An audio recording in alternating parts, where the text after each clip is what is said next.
Bhagavad Gita Parva, SHRIMAD Bhagavad Gita.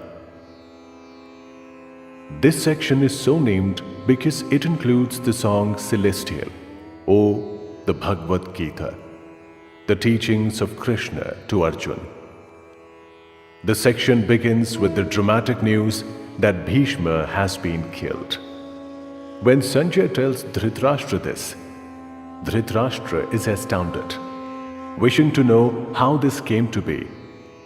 After a description of the arrangements for war, the rest of this section is the Bhagavad Gita.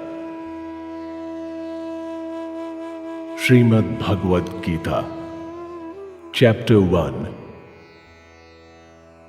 Dhritarashtra asked, O Sanjay, having gathered on the holy plains of Kurukshetra, wanting to fight, what did my sons and the sons of Pandu do? Sanjay said, at that time, on seeing the Pandav soldiers assembled in the battle formation, King Duryodhan went to the preceptor and spoke the following words. O preceptor, look at this great army of the Pandavas assembled in the battle formation by the son of Drupad, your talented student. Here there are courageous warriors with mighty bows, the equals of Bhim and Arjun in battle, Yuyudhan, Virat, Drupad, and other Maharats, Dhrishtaketu and Chikitan.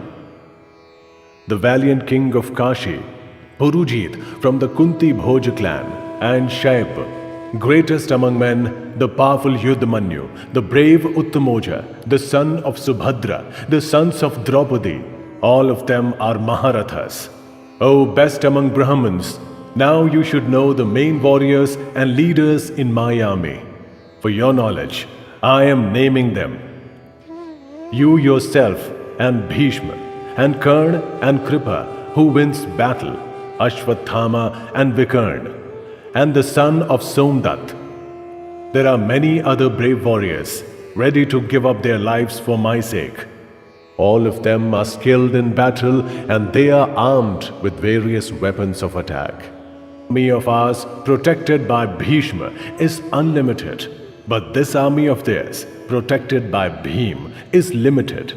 All of you occupy your respective positions at all the entry points to the army formation. It is Bhishma who must be protected. Creating happiness in his heart, the powerful eldest of the Kuru clan and the grandfather roared loudly like a lion and blew his conch shell. Then suddenly, conch shell and kettle drums, other kinds of drums and trumpets began to blare. That sound became tremendous. Then seated in a great chariot to which white horses were harnessed, Madhava and Pandava blew their divine conch shells.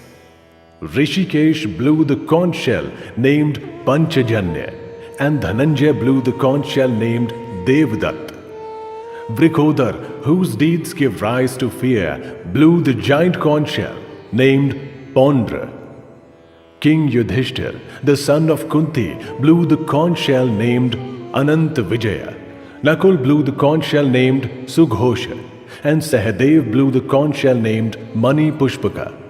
The king of Kashi, with the great bow, and the Maharatha Shikhandi, Drishtadumna, Virat, and Satyaki, who is never defeated, Drupad, the sons of Draupadi, and the mighty armed son of Subhadra, all of them blew their separate conch shells. O Lord of the earth, that tremendous sound echoed in the sky and on the earth and pierced the hearts of those who were on the side of the sons of Dhritarashtra. Then the son of Pandu, with the monkey on his banner, saw the friends of Dhritarashtra thus arranged in battle formation and got ready to use his weapons. O Lord of the earth, he raised his bow and told Rishikesh the following words. O Achyut, place my chariot in between the two armies, while I look at those who are desirous of battle and are assembled here. Let me see with whom I will have to fight in this war-related business. In a desire to do good to the evil-hearted son of Dhritarashtra, they have gathered here, desirous of fighting. I want to see them. O descendant of the Bharata lineage, thus spoken to by Gudakesha, Rishikesh placed that magnificent chariot between the two armies in front of Bhishma, Drona, and all the other rulers of the earth, and said, O Parth, look at those of the Kuru clan who are assembled here. They are parts of fathers and grandfathers, teachers and maternal uncles, brothers, sons, grandsons and friends, father-in-law and well-wishers in those two assembled armies. Seeing them, all the friends and relatives assembled there, the son of Kunti was overcome with great pity, and in sadness uttered the following words. O Krishna, having seen these relatives here, assembled with the desire to fight, my body is going numb and my mouth is going dry. My body is quivering and my body hair is standing up. My skin is burning and the Gandav is slipping from my hands. Oh Keshav, I cannot stand and my mind is in a whirl. The omens that I see are ill ones.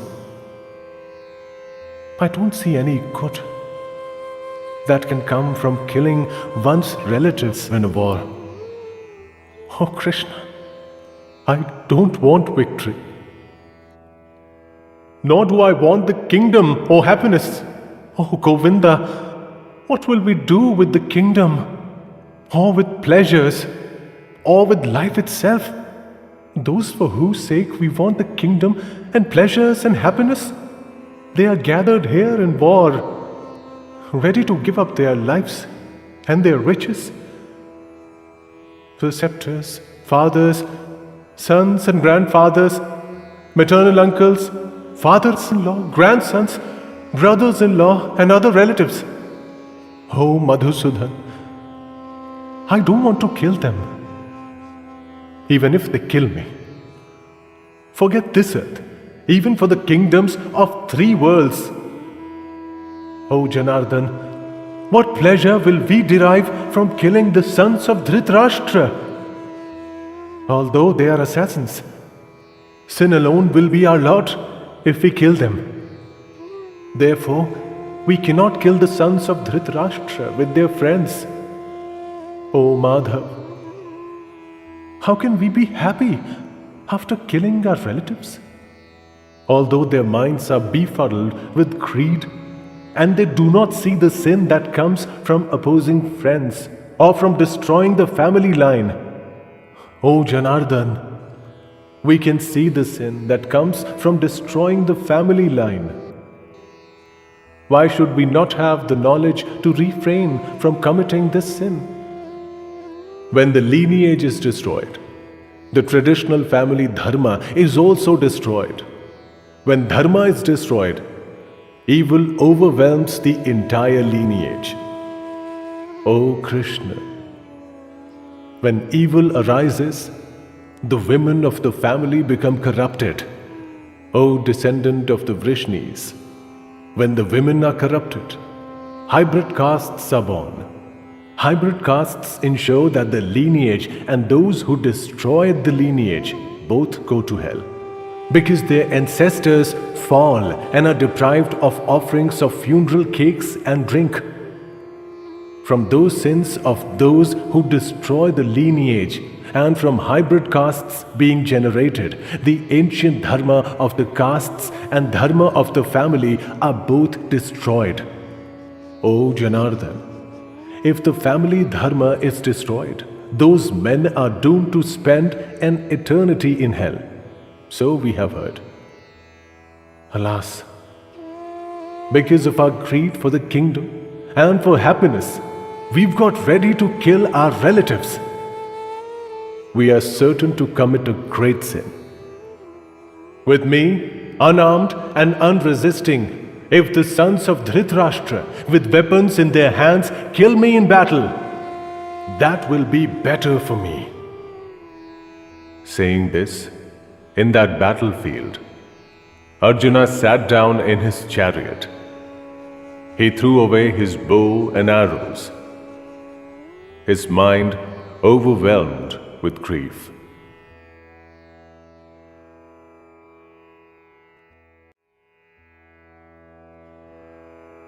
Shrimad Bhagavad Gita, Chapter 2. Sanjay said, seeing him thus overcome with pity, his eyes filled with tears and struck thus with grief, Madhusudan spoke the following words. The Lord said, "O Arjun, from where, when we have this emergency, has this kind of weakness overcome you? This does not lead to heaven or fame, and characterizes those who are not Aryas. O Partha, give up this weakness. This is not deserving of you. O one who scorches the foes, give up this petty weakness of heart." Arjun said, "O Madhusudan, how will I use arrows to fight in this war against Bhishma and Drona? O slayer of enemies, they are deserving of worship. In this world, it is better to beg for alms than to kill one's respected preceptors. If I kill my elders, the wealth and other objects of desire that I enjoy will be drenched in their blood. I don't know which is better for us. They defeat us or we defeat them. The sons of Dhritarashtra are in front of me. Those are the people we don't want to kill in order to live. My normal nature has been overtaken by a sense of helplessness, confused about what is dharma. I am asking you, tell me that which is decidedly best for me. I am your disciple. I have sought refuge in you. Instruct me. This grief is exploiting my senses, and I don't see what will remedy that, even if I win lordship over the gods or this earth without any enemies and prosperous." Sanjay said, having said this to Rishikesh, Gudakesh, the scorcher of foes, told Govinda, "I will not fight," and fell silent.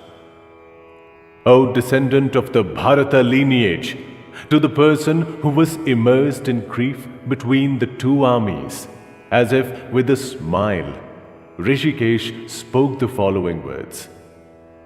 The Lord said, "You speak as if you are wise, but you are grieving over those that one should not sorrow over. The wise don't sorrow over those who are dead or those who are alive. It is not the case that I or you or these kings did not exist before this, nor it is the case that we won't exist in the future. All of us will be there. The soul passes through childhood, youth, and age in this body, and likewise attains another body.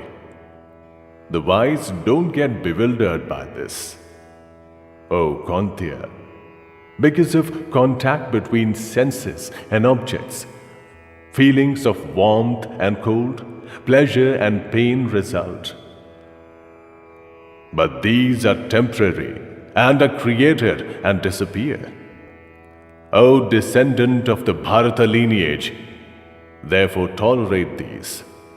O best among men, the wise person who is not affected by these, and who looks upon happiness and unhappiness equally, attains the right to immortality. That which is untrue doesn't have an existence. That which is true has no destruction. But those who know the truth realize the ends of both these. But know that which pervades all of this is never destroyed. No one can destroy that which is without change. It has been said that all these bodies inhabited by the soul are capable of destruction. But the soul is eternal, incapable of destruction and incapable of being established through proof. Therefore, O descendant of the Bharata lineage, fight. He who knows this as a slayer, and he who thinks of this as something that is slain, both of them do not know. This is not a slayer, nor can it be slain. This is never born, nor does it ever die. This does not come into existence because it has been born. This has no birth. It is eternal and without destruction. It has no end. When the body is killed, this is not killed. O Partha, he who knows this to be without destruction, eternal, without birth and incapable of change, how can that person cause anyone to be slain? Or how can he slay anyone? Like a person discards worn-out clothes and accepts others that are new, like that, the soul discards worn-out bodies and attains other that are new. Weapons cannot cut this. Fire cannot burn this. Nor can water wet this. And the wind cannot dry this. This cannot be cut. This cannot be burnt.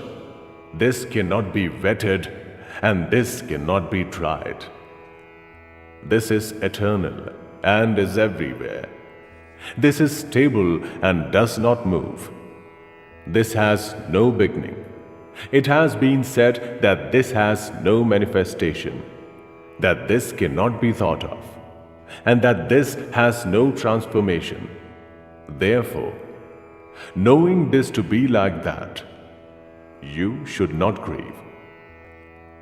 O mighty armed warrior, but if you think this to be subject to continual birth and continual death, even then you should not grieve for this, because death is inevitable for anyone who is born, and birth is inevitable for anyone who is dead.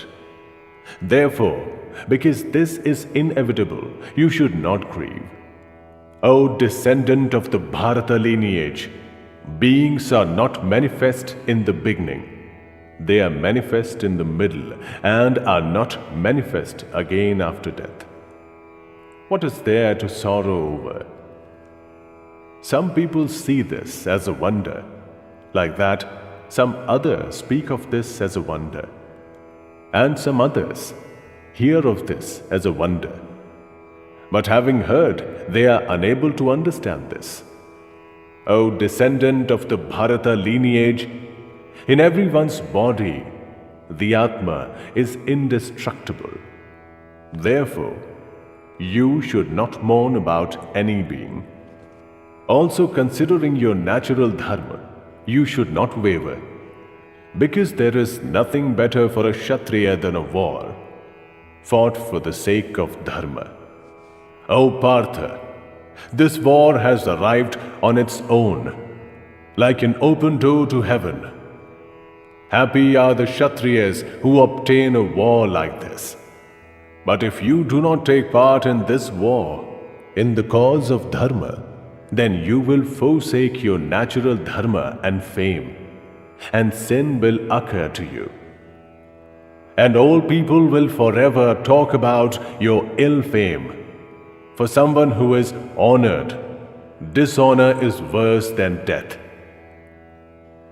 These great warriors will think that you have withdrawn from the war because of your fear, and those who have so far respected you will lighten their opinion of you. Your enemies will say many things that should not be said, and will criticize your prowess. Is anything more painful than that? If you are slain, you will attain heaven. If you win, you will enjoy the earth. O Kauntya, therefore, arise, deciding certainly to fight. Therefore, get ready to fight, looking upon happiness and unhappiness, gain and loss, and victory and defeat equally. And sin will not touch you.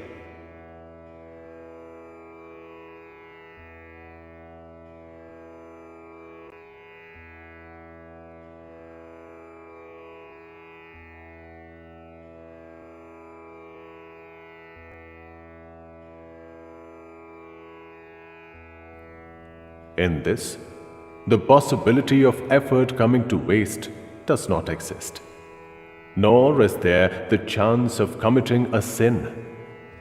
Even a little bit of this dharma protects from great fear.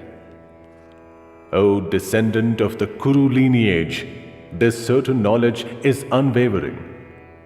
But for those who cannot focus, their wisdom is many-branched and like the infinite. O Parth, those who are ignorant say these flowery words, praising the Vedas and claiming there is nothing else. They are addicted to desire. Think of heaven as the supreme objective and are enamored of the fruits of birth and action. They praise many rites and rituals that lead to pleasure and wealth. They are addicted to pleasure and wealth, and because of those words, their minds are deluded. They cannot focus on one object, the intellect that allows one to discriminate. The Vedas deal with the three gunas. O Arjun, rise above the three guns. Without doubt, always resort to sattva. Do not be bothered about that what is yet to be attained, or preserving what has already been attained. Realize the Atma. Whatever purpose is achieved by many small bodies of water is also achieved by one large body of water. Like that, whatever all the Vedas achieve is achieved by a person who knows the Brahman. You have the right to action alone.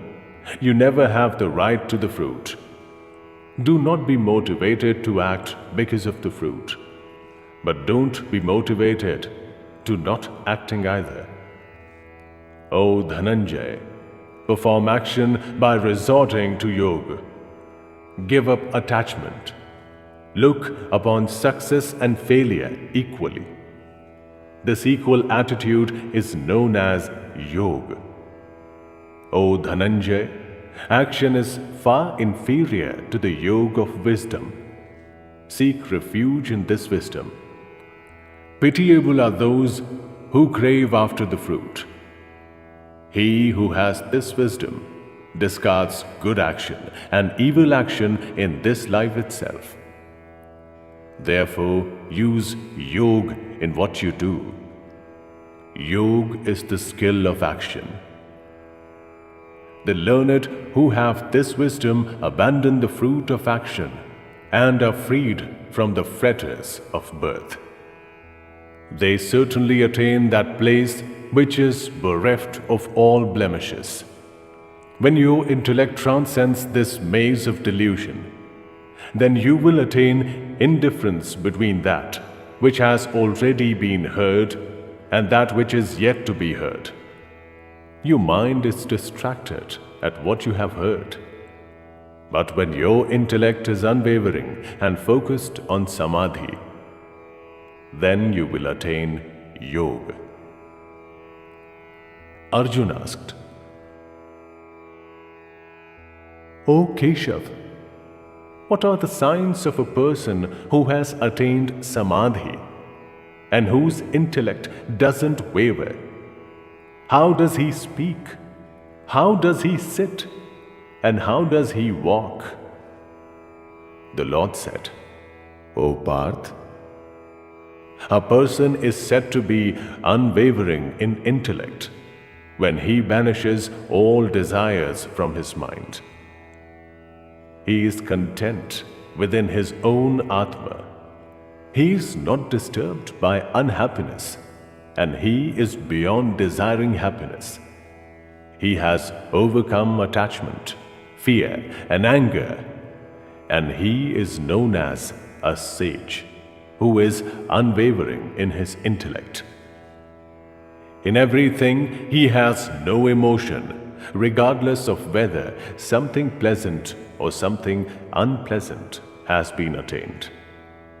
He is not pleased, nor is he dissatisfied, and in him wisdom is established. Like a tortoise withdraws its limbs, such a person withdraws his senses in every way from sensual objects. In him is wisdom established.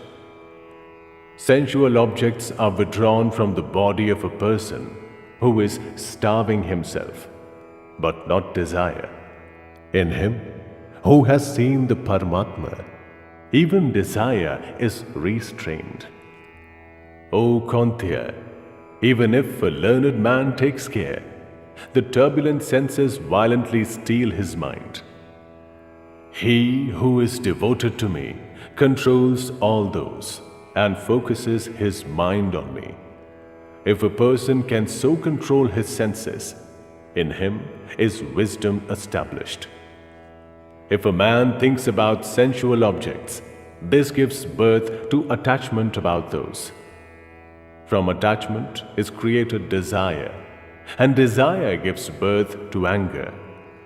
Anger gives birth to delusion, and delusion leads to confusion of memory. From confusion of memory comes loss of intellect, and loss of intellect results in destruction. But he who has controlled his mind is freed from attachment and hatred. Having used himself to control his senses, he uses these to enjoy objects and satisfy himself. When there is such serenity, in him is eliminated all unhappiness. Because in the mind of someone at peace, wisdom is quickly established. He who has no control has no intellect. He who has no control has no thought. Without thought, there is no peace. How can there be happiness for someone who has no peace? The wind rocks a boat on the water. Like that, the mind follows a sense devoted to objects, and even a single sense robs him of wisdom. O mighty armed one, therefore, he whose senses have been withdrawn from objects in every way, in him has wisdom been steadily established. When it is night to ordinary beings, the controlled person is awake then. When ordinary beings are awake, the sage perceives that as night. Just as the waters enter an ocean and leave the full ocean undisturbed, like that all sensual objects enter that person but leave him at peace. Unlike those attached to desire, a man who gives up all desire and exists without longing, without ego, or without a sense of ownership, he attains peace. O Parth, this is the state of being established in the Brahman. If one attains this, one is not deluded.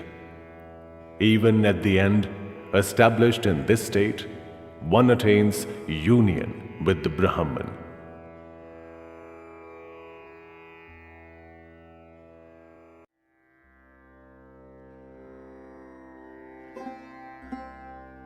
Shrimad Bhagavad Gita, Chapter 3. Arjun said, O Janardhan, if in your opinion knowledge is superior to action, then why are you engaging me in this terrible action? These mixed words seem to be confounding my intellect. Tell me definitely that one thing that is best for me. The Lord said,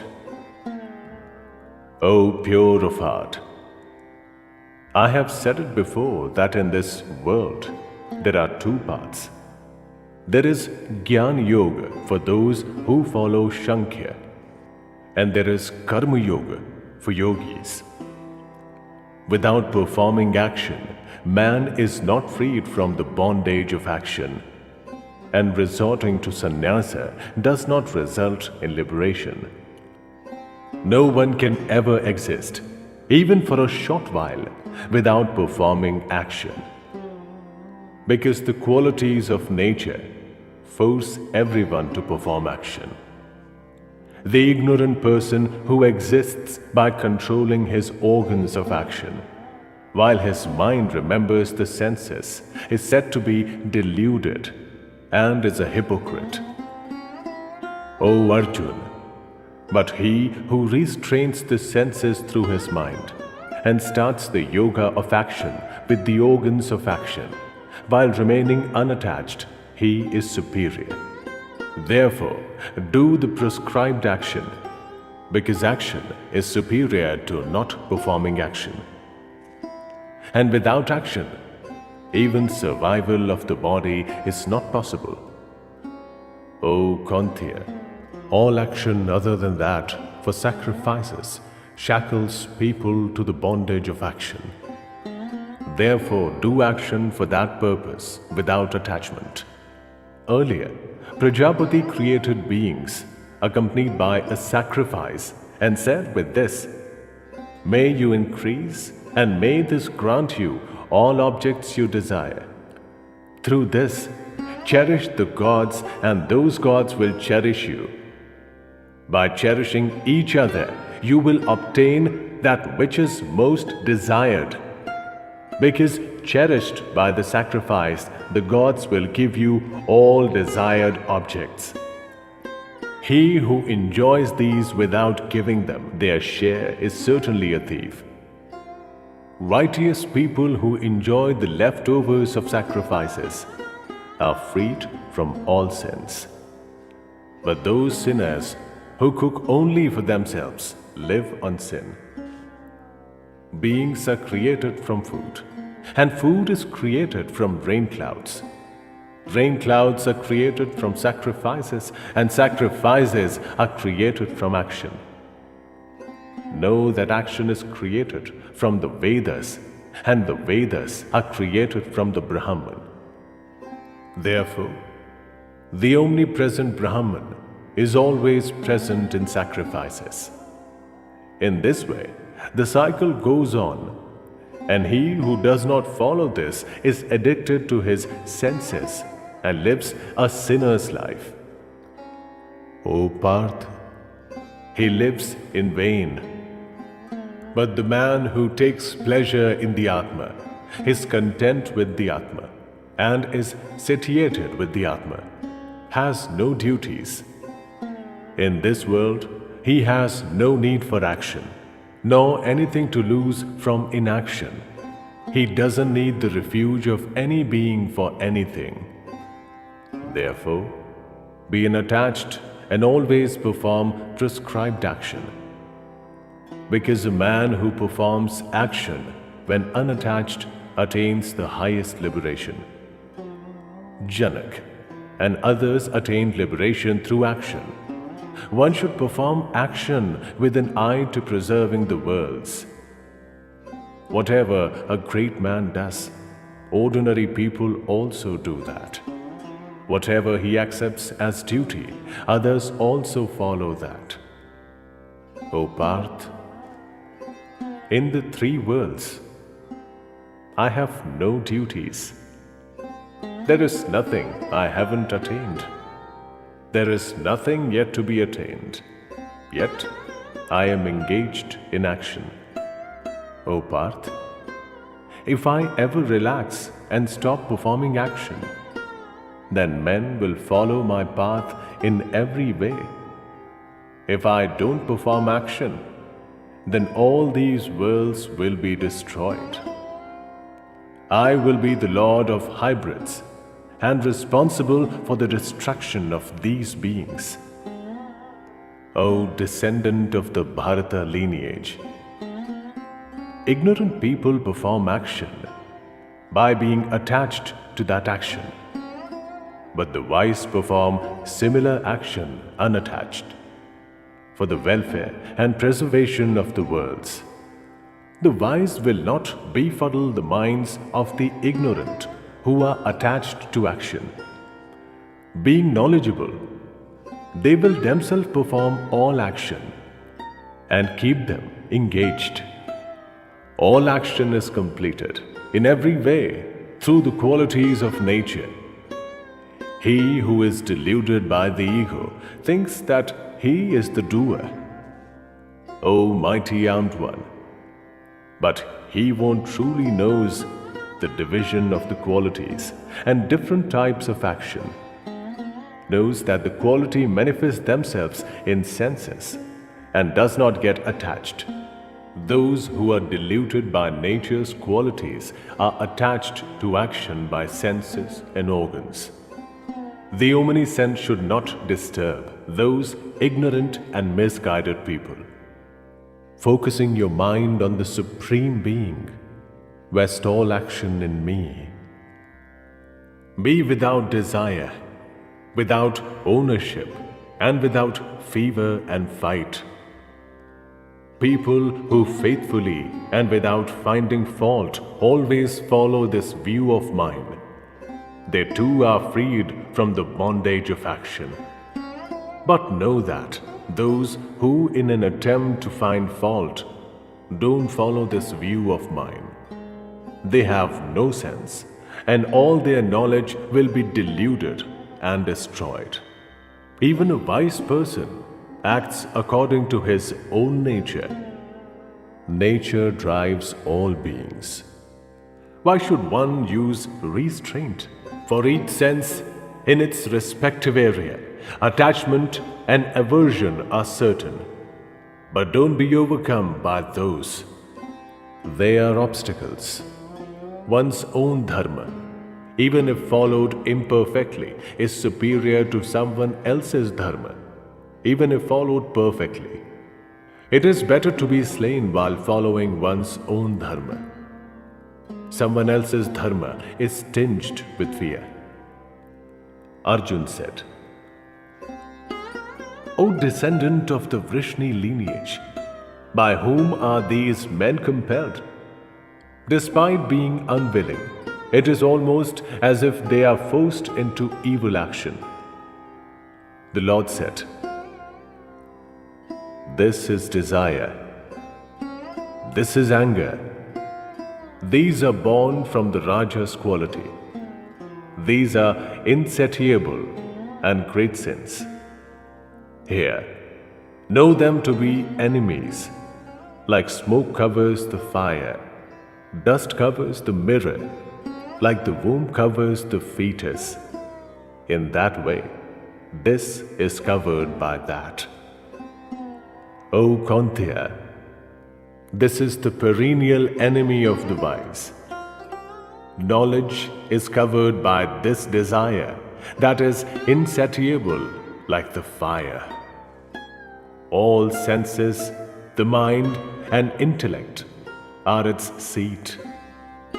This uses these to veil knowledge and delude beings.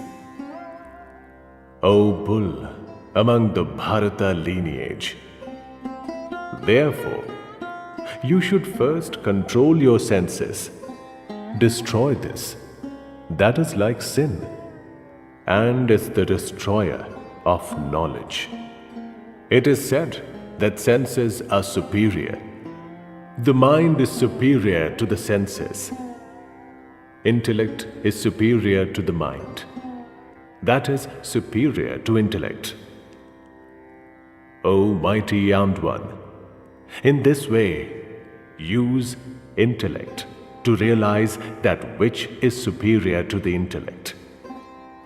Use your inner strength to calm the Atma and destroy the enemy that is difficult to defeat in the form of desire.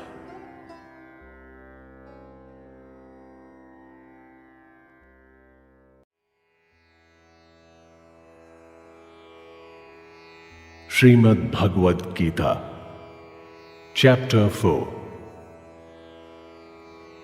The Lord said, I instructed this eternal yoga to Vaivasvat, and Vaivasvat told it to Manu. Manu told it to Ikshvaku. In this way, handed down by tradition, the royal sages knew this. O scorcher of foes, in this world, because of the long passage of time, this yoga has been destroyed.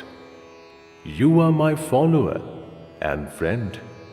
Therefore, today, I will tell you that old yoga, because this is excellent and secret knowledge. Arjun said, your birth was later and Vaivasvat's birth was earlier. How will I understand that you instructed this earlier? The Lord said, O Arjun, many are the births that you and I have been through. I know them all. O scorcher of foes, you know not, I have no birth. I am indestructible. I am the Lord of all beings. But even then, though existing in my own nature, I come into existence through my own resolution. O descendant of the Bharata lineage, whenever dharma goes into a decline and adharma is on the ascendance, then I create myself to protect the righteous and to destroy the sinners, and to establish dharma. I manifest myself from yuga to yuga. O Arjun, he who thus knows the nature of my divine birth and action, he is not born again when he dies, but attains me. Many purified through the meditation of knowledge have immersed themselves in me and sought refuge in me, discarding attachment, fear, and anger. O Parth, whoever worships me, in whatever way, I entertain them in that way. Everywhere, men follow along my path.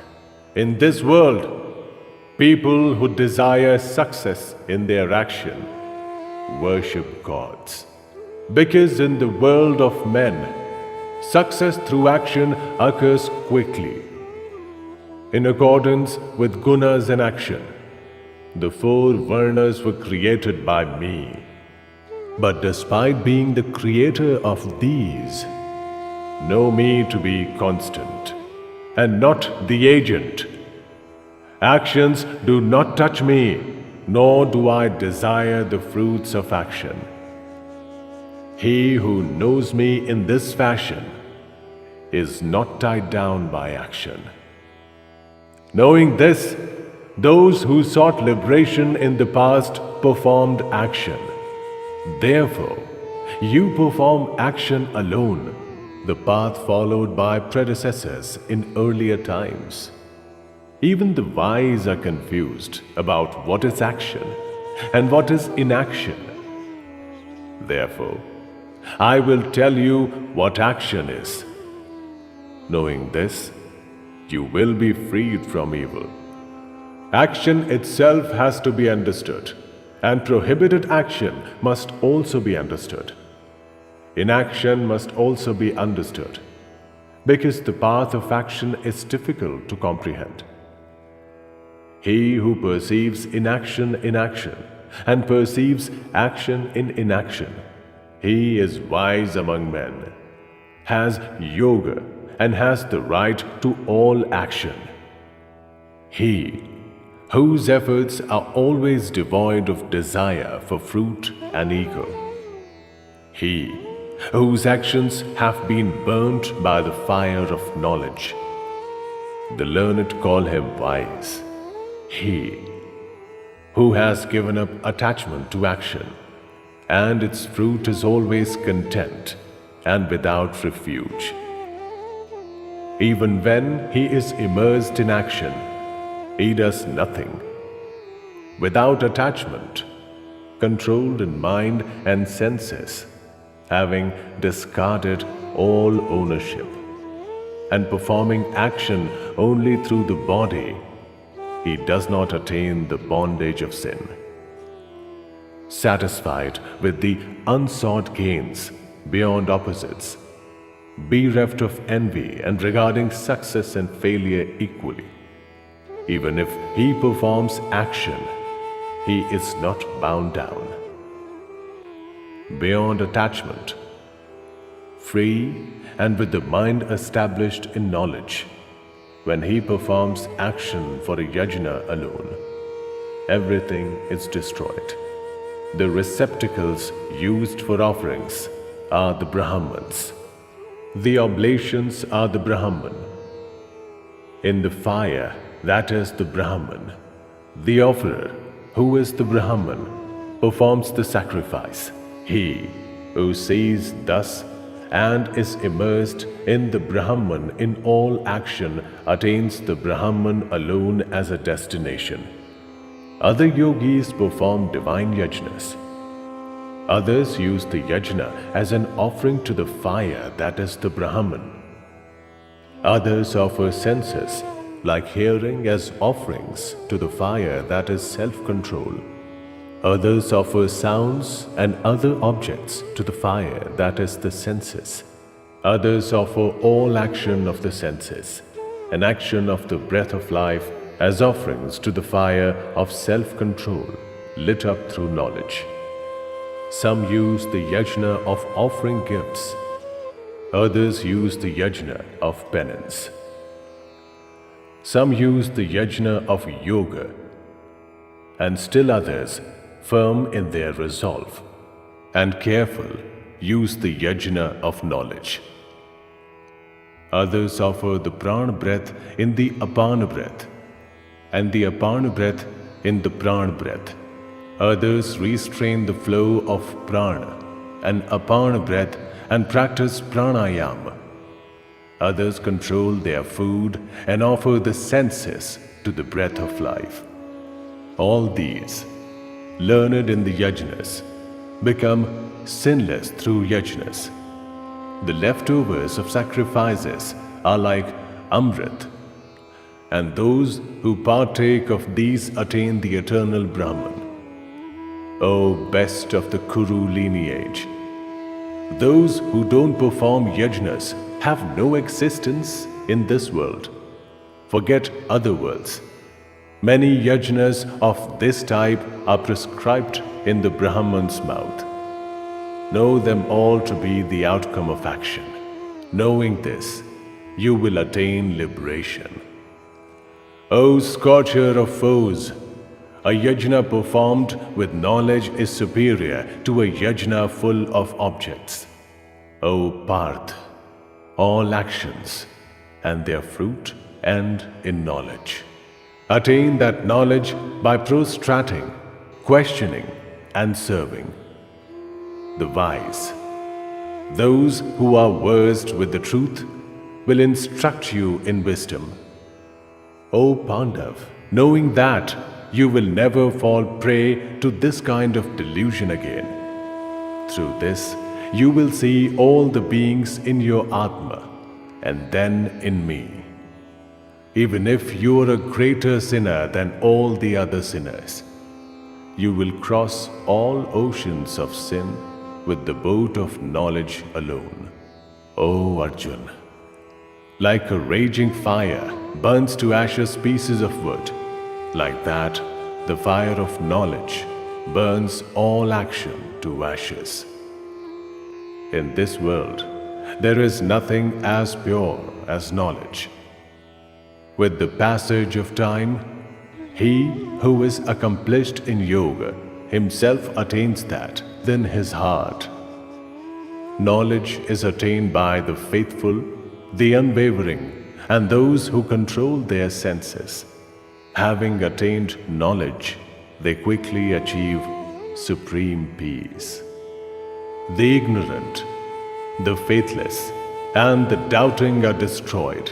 For the doubting person, this world, other worlds, and happiness don't exist. O Dhananjay, he who has offered up all action through yoga, and he who has used knowledge to slice away doubt, actions cannot bind such a person who is focused on the Atman. O descendant of the Bharata lineage, therefore, use the sword of knowledge to slice away this doubt in your heart, resulting from your own ignorance. Follow yoga. Arise.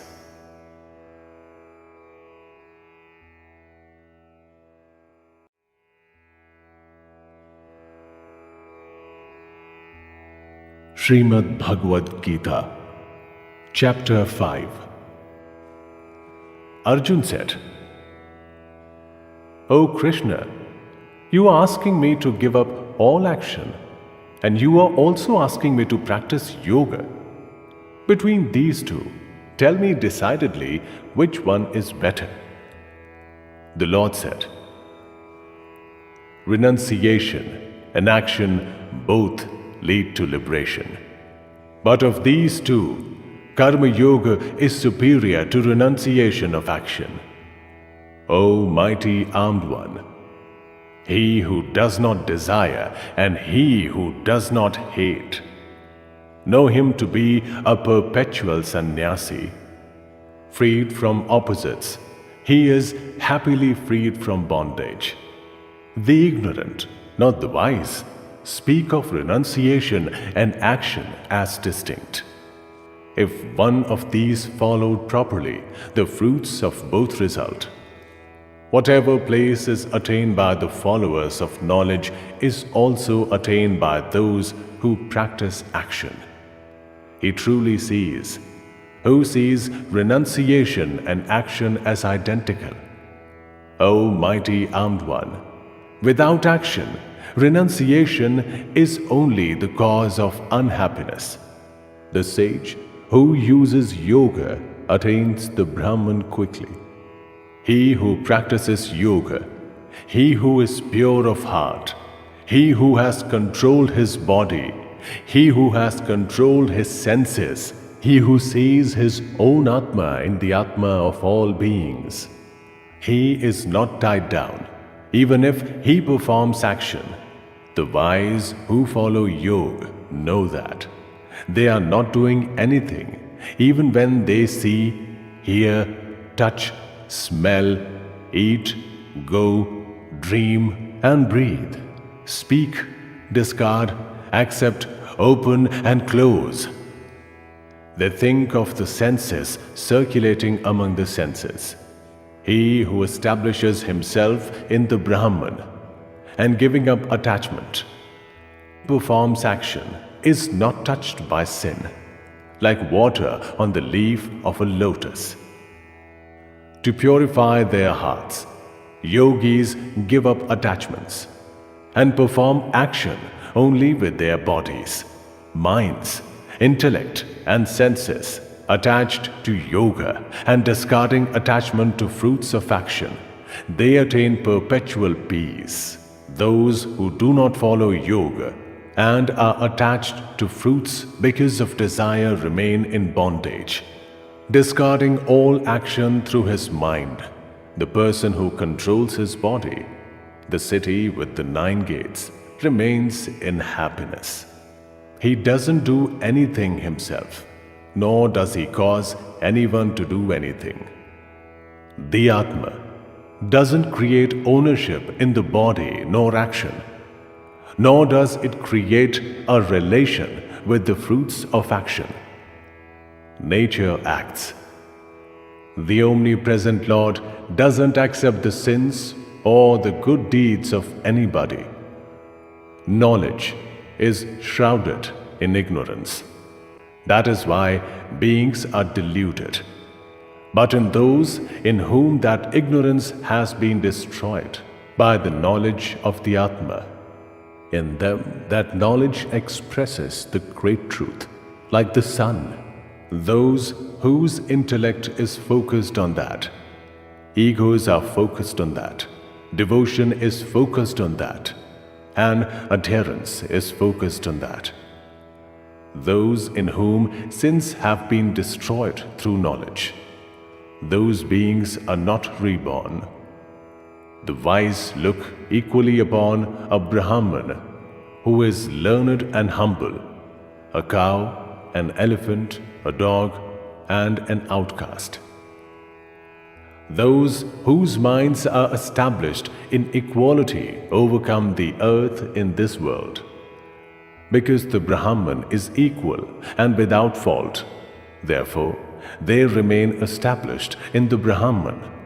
Established in the Brahman, such a person, learned in the Brahman, is poised in intellect and without delusion, not delighted at receiving something pleasant, or agitated at receiving something unpleasant, unattached to external objects. His mind focused on the Brahman, he obtains the happiness that rests in the Atma. He enjoys eternal bliss. Pleasures from touch have a beginning and an end, and are the reason for unhappiness. O Kaunteya, the wise person does not obtain pleasure from these. In this, before giving up the body, he who can tolerate the forces of desire and anger is a yogi, and such a man is happy.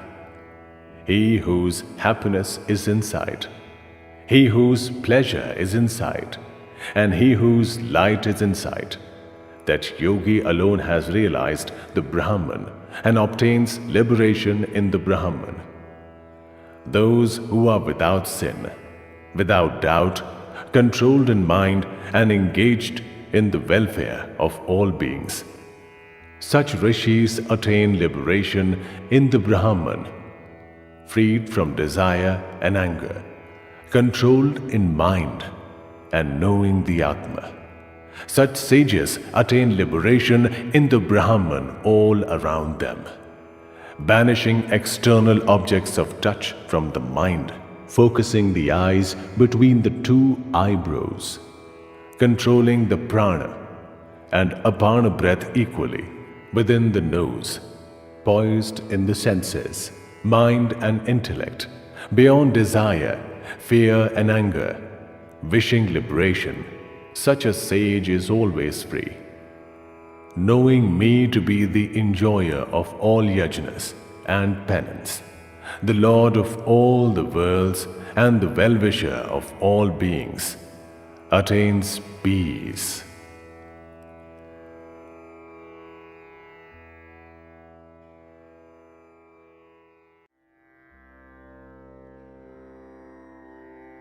Shrimad Bhagavad Gita, Chapter 6. The Lord said, "An ascetic and a yogi is he who performs prescribed action without attachment to the fruits of the action, not someone who gives up sacrifices and action.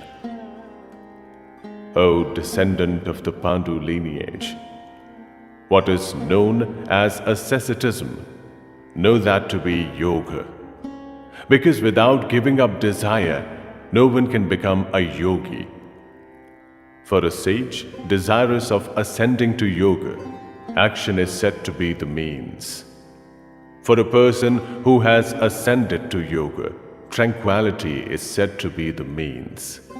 When a person who gives up desire loses addiction to sensual outcomes and is also not attached to action, then he is said to have ascended to yoga. Use the Atma to raise the Atma. Do not lower the Atma. The Atma is the Atma's friend, and the Atma is the Atma's enemy. The Atma which has been used to conquer the Atma, is the Atma's friend. For someone who has failed to control the Atma harms like an enemy. For someone who has controlled the Atma and is tranquil, the Paramatma is undisturbed with cold, warmth, happiness, unhappiness, and respect and disrespect. He whose Atma is satiated with knowledge, who is undisturbed and has conquered his senses. And he who looks upon a lump of earth, stone, and gold equally is said to be yogi, who has achieved union. Equal in treatment towards well-wisher, colleague, enemy, neutral, arbiter, a hateful person, friend, and a righteous person or a sinner, he is superior. Seated in a secluded place, alone, controlled in mind and body, without desire, without receiving and giving, a yogi should always try to pacify his Atma. In a pure place that is not too high, not too low, he will place his seat, cloth, and hide on kushagras, there, focusing the intellect, controlling the action of the mind and the senses. Seated on that seat, he will practice yoga to purify the Atma. Still, body, head, and neck erect and unmoving, gazing at the tip of one's nose and not looking in any other direction. Tranquil in the Atma, without fear, established in the right of brahmacharya, controlling the mind and uniting the intellect with me. Immerse yourself in me.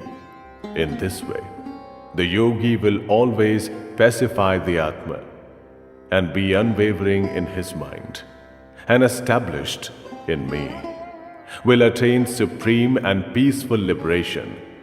O Arjun, he who eats too much cannot achieve yoga, nor he who doesn't eat at all, nor he who sleeps too much or stays awake too much. He who is measured in food and movement, measured in effort towards action, measured in sleep and awakening, for him, yoga destroys unhappiness. When the intellect is specially controlled and established in the Atma, in that situation, indifferent towards all desire, yoga is said to have been achieved. For a yogi, whose intellect is controlled and the Atma is united, know the smile to be a lamp that doesn't flicker in a place where there is no wind. When the mind is controlled and rendered inactive through the practice of yoga, when the Atma sees the Atma in the Atma and is satiated, when he feels the extreme bliss that is beyond the senses and realized through the intellect, undisturbed from truth, obtaining that, not thinking other gains to be superior to this, established in that, not disturbed even by great unhappiness. Know this, without any contact with unhappiness, to be yoga.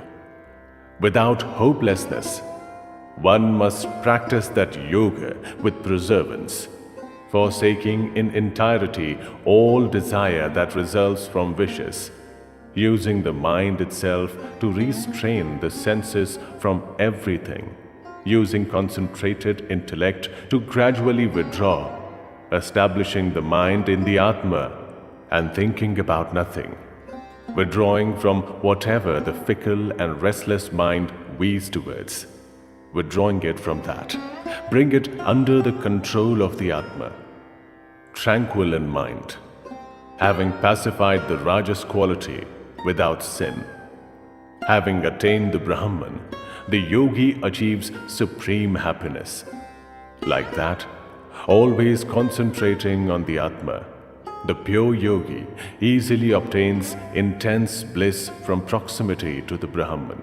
The person immersed in yoga looks on everything equally and sees the Atma in all beings, and all beings in the Atma.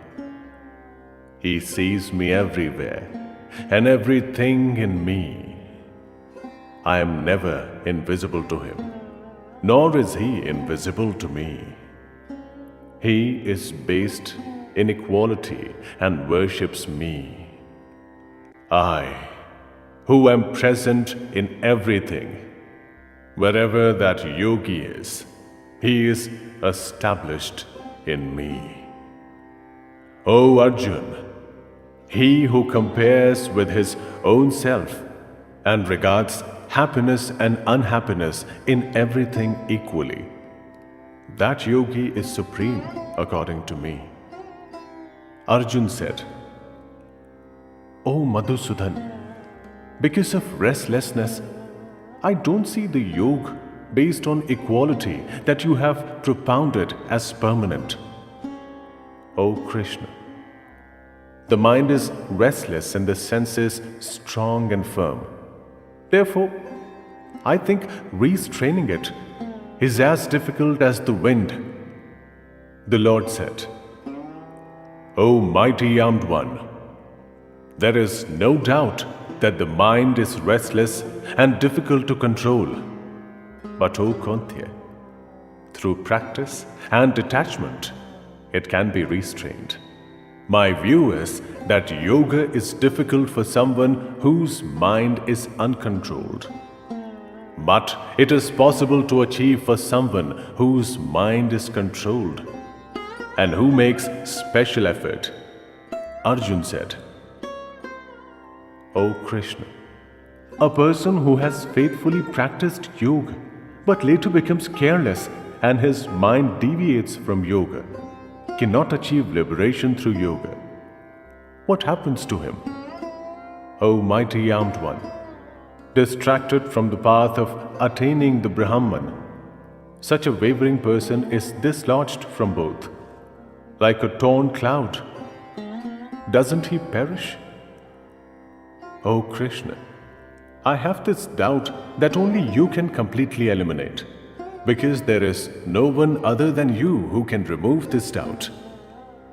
The Lord said, O Parth, in this world, nor in the other world, is there any destruction. Because, O son, a person who acts well never comes to grief.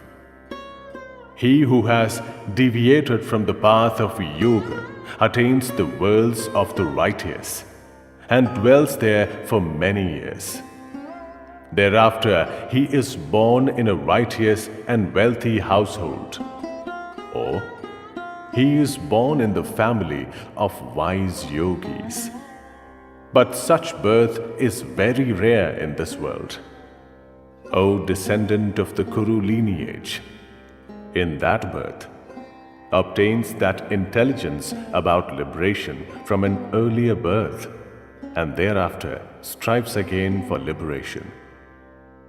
Because of that earlier practice, is almost involuntarily attracted. A person who seeks yoga transcends the Vedas, striving harder than on that earlier occasion. Pure in heart, the yogi obtains liberation after many lives and later achieves the supreme objective. The yogi is superior to those who practice austerities, superior to a learned, superior to those who perform action. That is my view. O Arjun, therefore become a yogi. My view is that he who is devoted and worships me, with his self immersed in me, is the most accomplished among all yogis.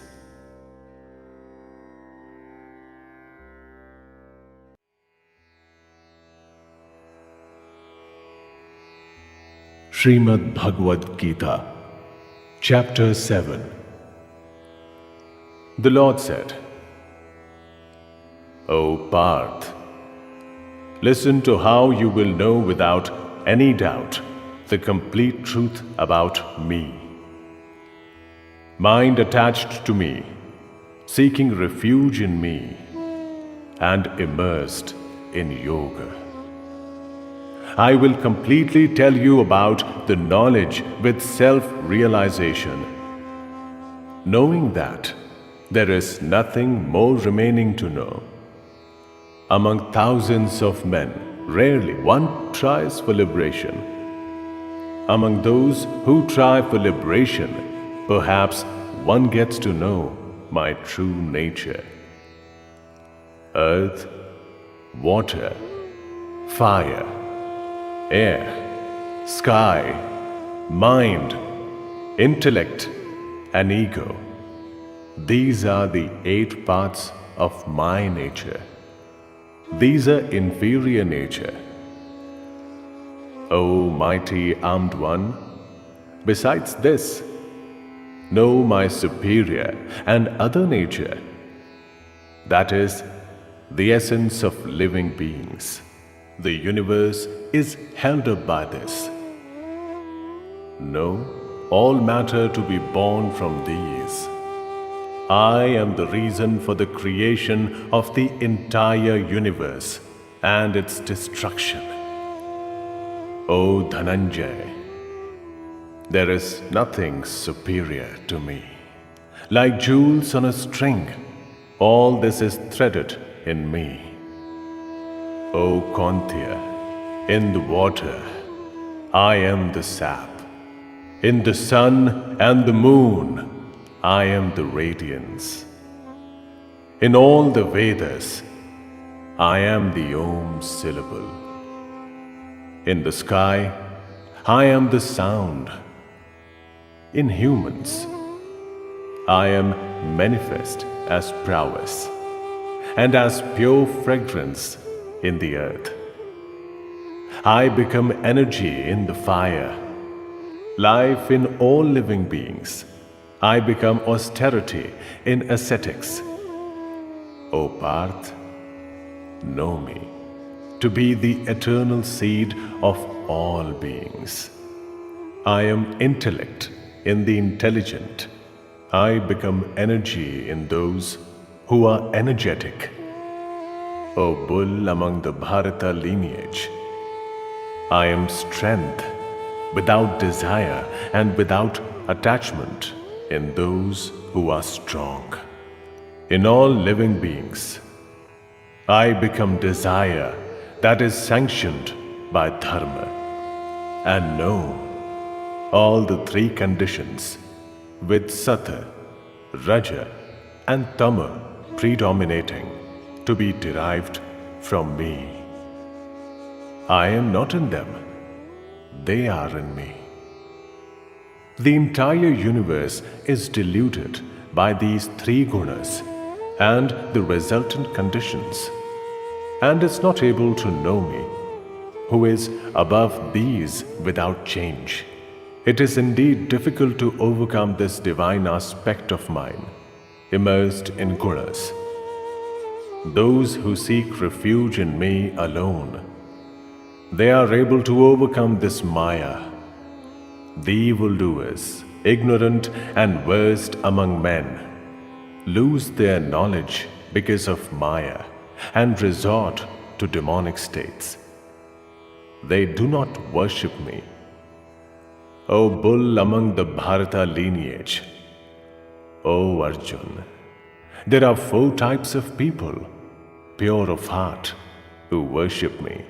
Those who are suffering, those who want satisfaction, those who want self-knowledge, and those who know.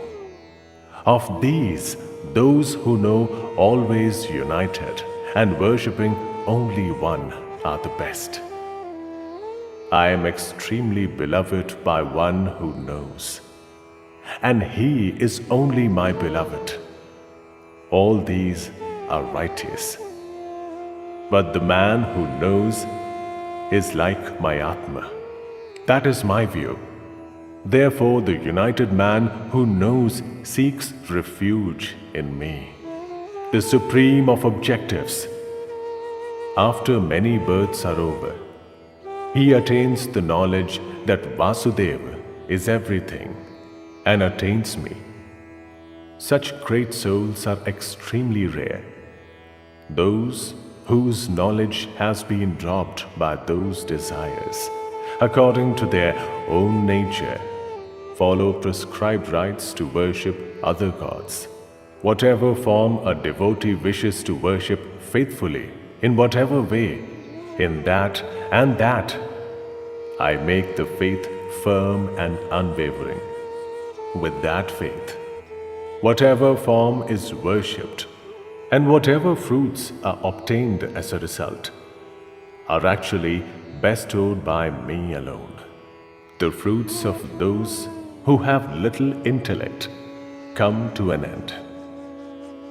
Worshippers of gods attain the gods. My devotees attain me. Those who are ignorant don't realize my supreme and unchanging nature and think of me, the one who is unmanifest, as manifest, shrouded in my powers of yoga and maya. I am not evident to everyone. I am not born and am without change, but the ignorant world doesn't know me. O Arjun, I know all beings in the past, the present, and the future, but no one knows me. O descendant of the Bharata lineage, O scorcher of foes, all beings are deluded at birth from opposite sensations, resulting from desire and aversion. But those whose sins have been overcome, and those who are virtuous in action, they are freed from the delusion of opposite sensation and worship me, firm in their vows. Those who want to know about the Brahman, about the individual Atma, and about action in its entirety. Those who know me as the one who underlies all beings, all gods, and all yajnas, right till the time of death. Their mind is fixed on me, and they know me.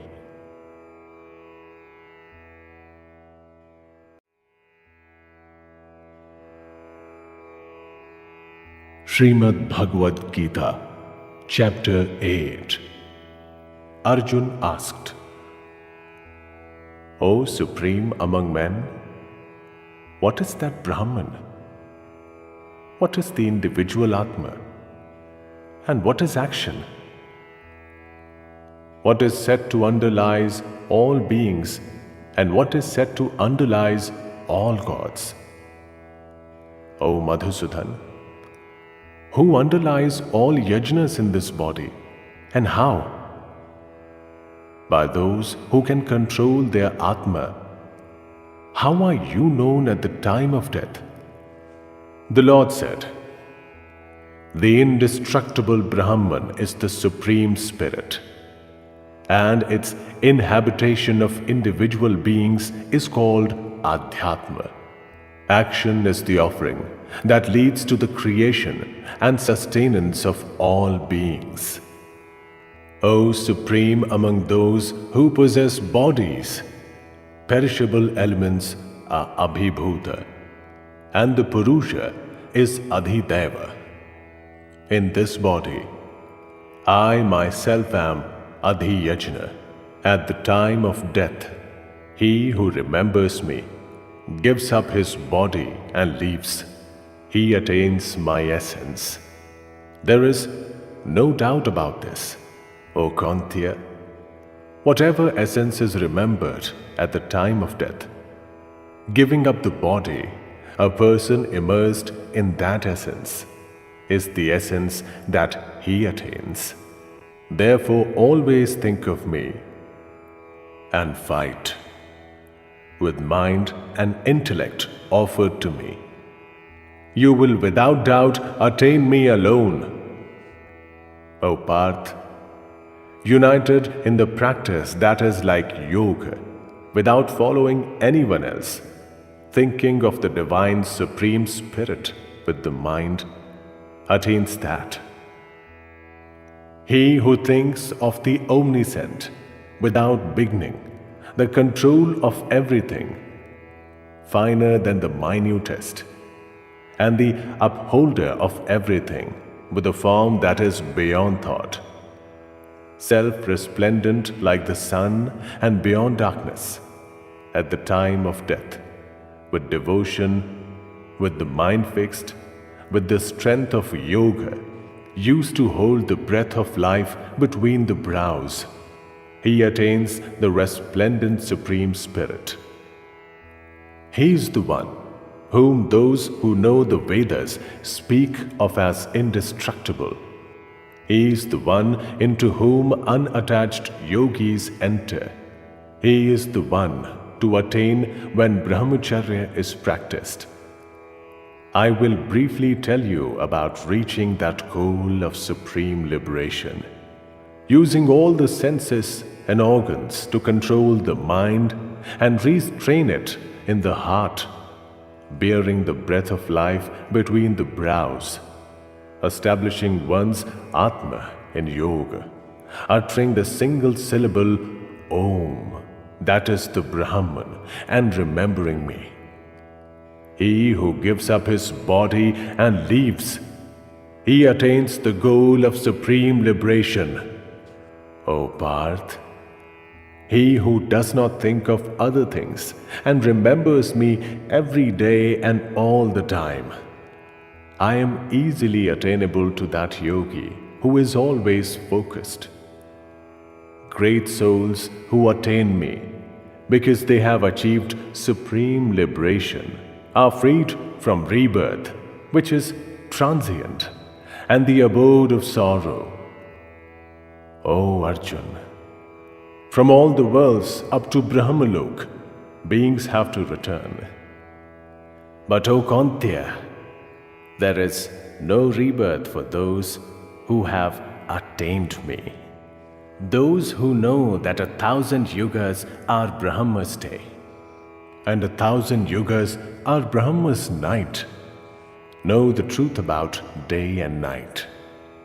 When Brahma's day arrives, every manifest object is created from the unmanifest. When Brahma's night arrives, like that, everything dissolves into the unmanifest. These are the beings who are born again and destroyed when night arrives. O Parth, when day arrives, they are involuntarily created again. But superior to that unmanifest is the other supreme and eternal unmanifest being that is not destroyed when all beings are destroyed. What is spoken of as the unmanifest and undestructible? What is said to be the supreme liberation, attaining which beings do not have to return? That is my supreme abode. O Parth, all beings are established in that, and by that is everything pervaded. That supreme Purusha can only be attained through unwavering devotion.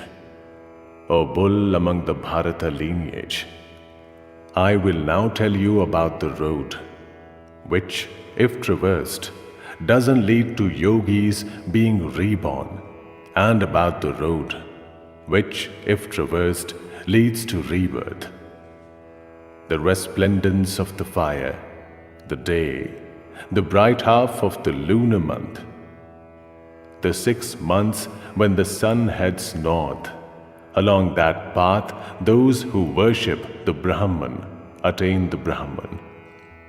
Smoke, night, the dark half of the lunar month, and the 6 months when the sun heads south. Along that path, the yogi attains the energy of the moon and returns again. In this world, these two paths of light and darkness are said to be eternal. One leads to non-return and the other leads to return. O Parth, knowing these two paths, a yogi is never deluded. O Arjun, therefore, at all times resort to yoga, knowing the prescribed good fruit that occurs from knowledge of the Vedas, yajnas, practice of austerities, and donation of alms. The yogi transcends all these and attains the supreme and original abode.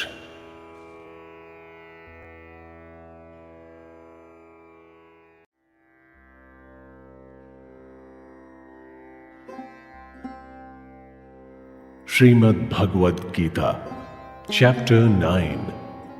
The Lord said, "You are not a detractor.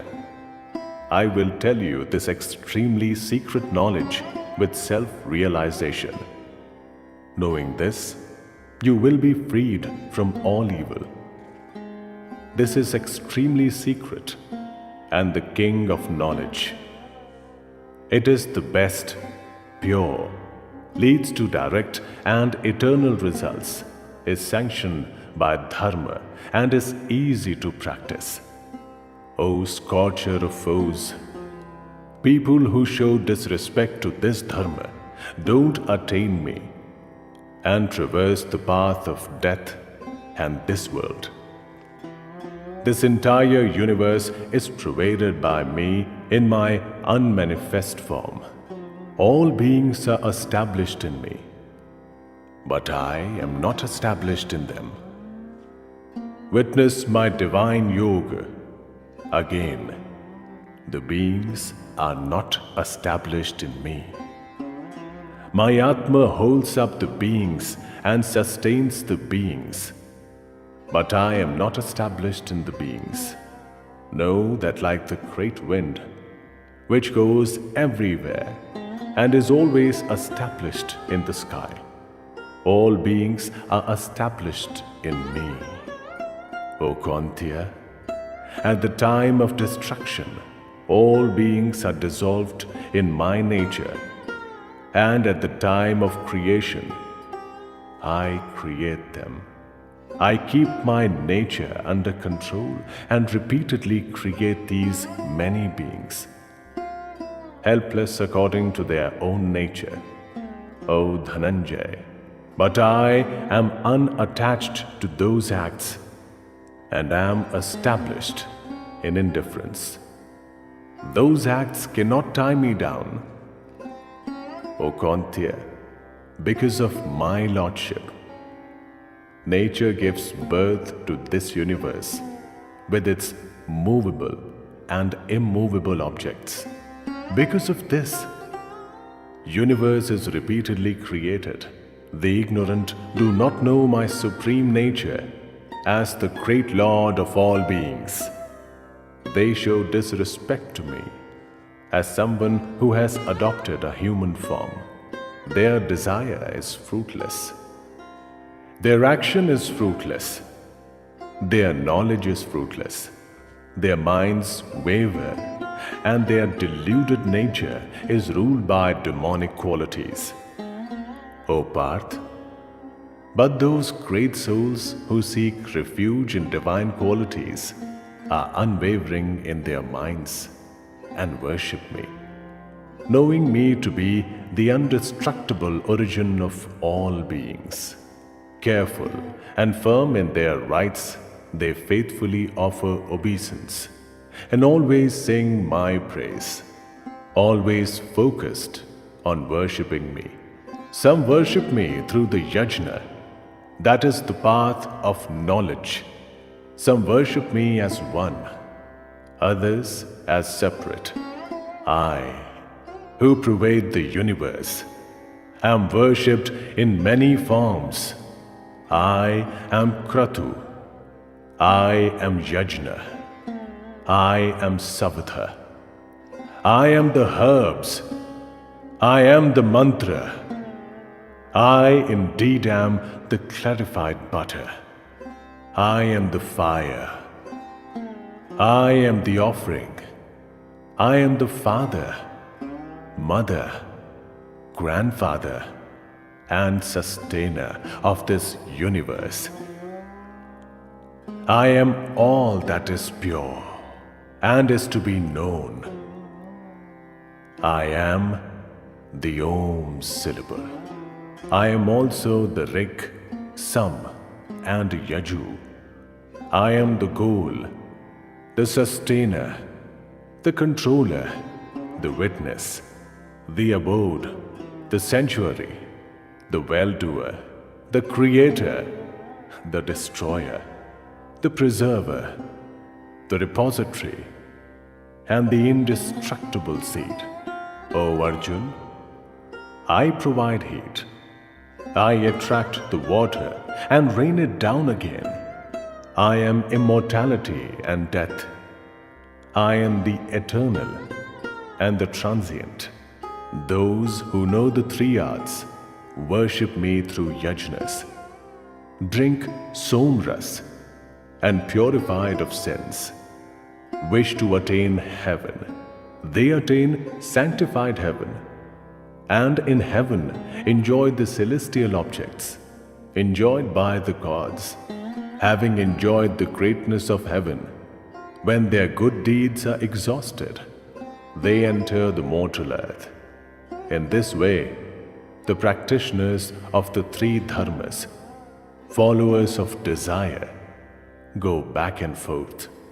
Those who worship me, minds focused on me alone and always immersed in me, I preserve for them what has been attained and what is yet to be attained.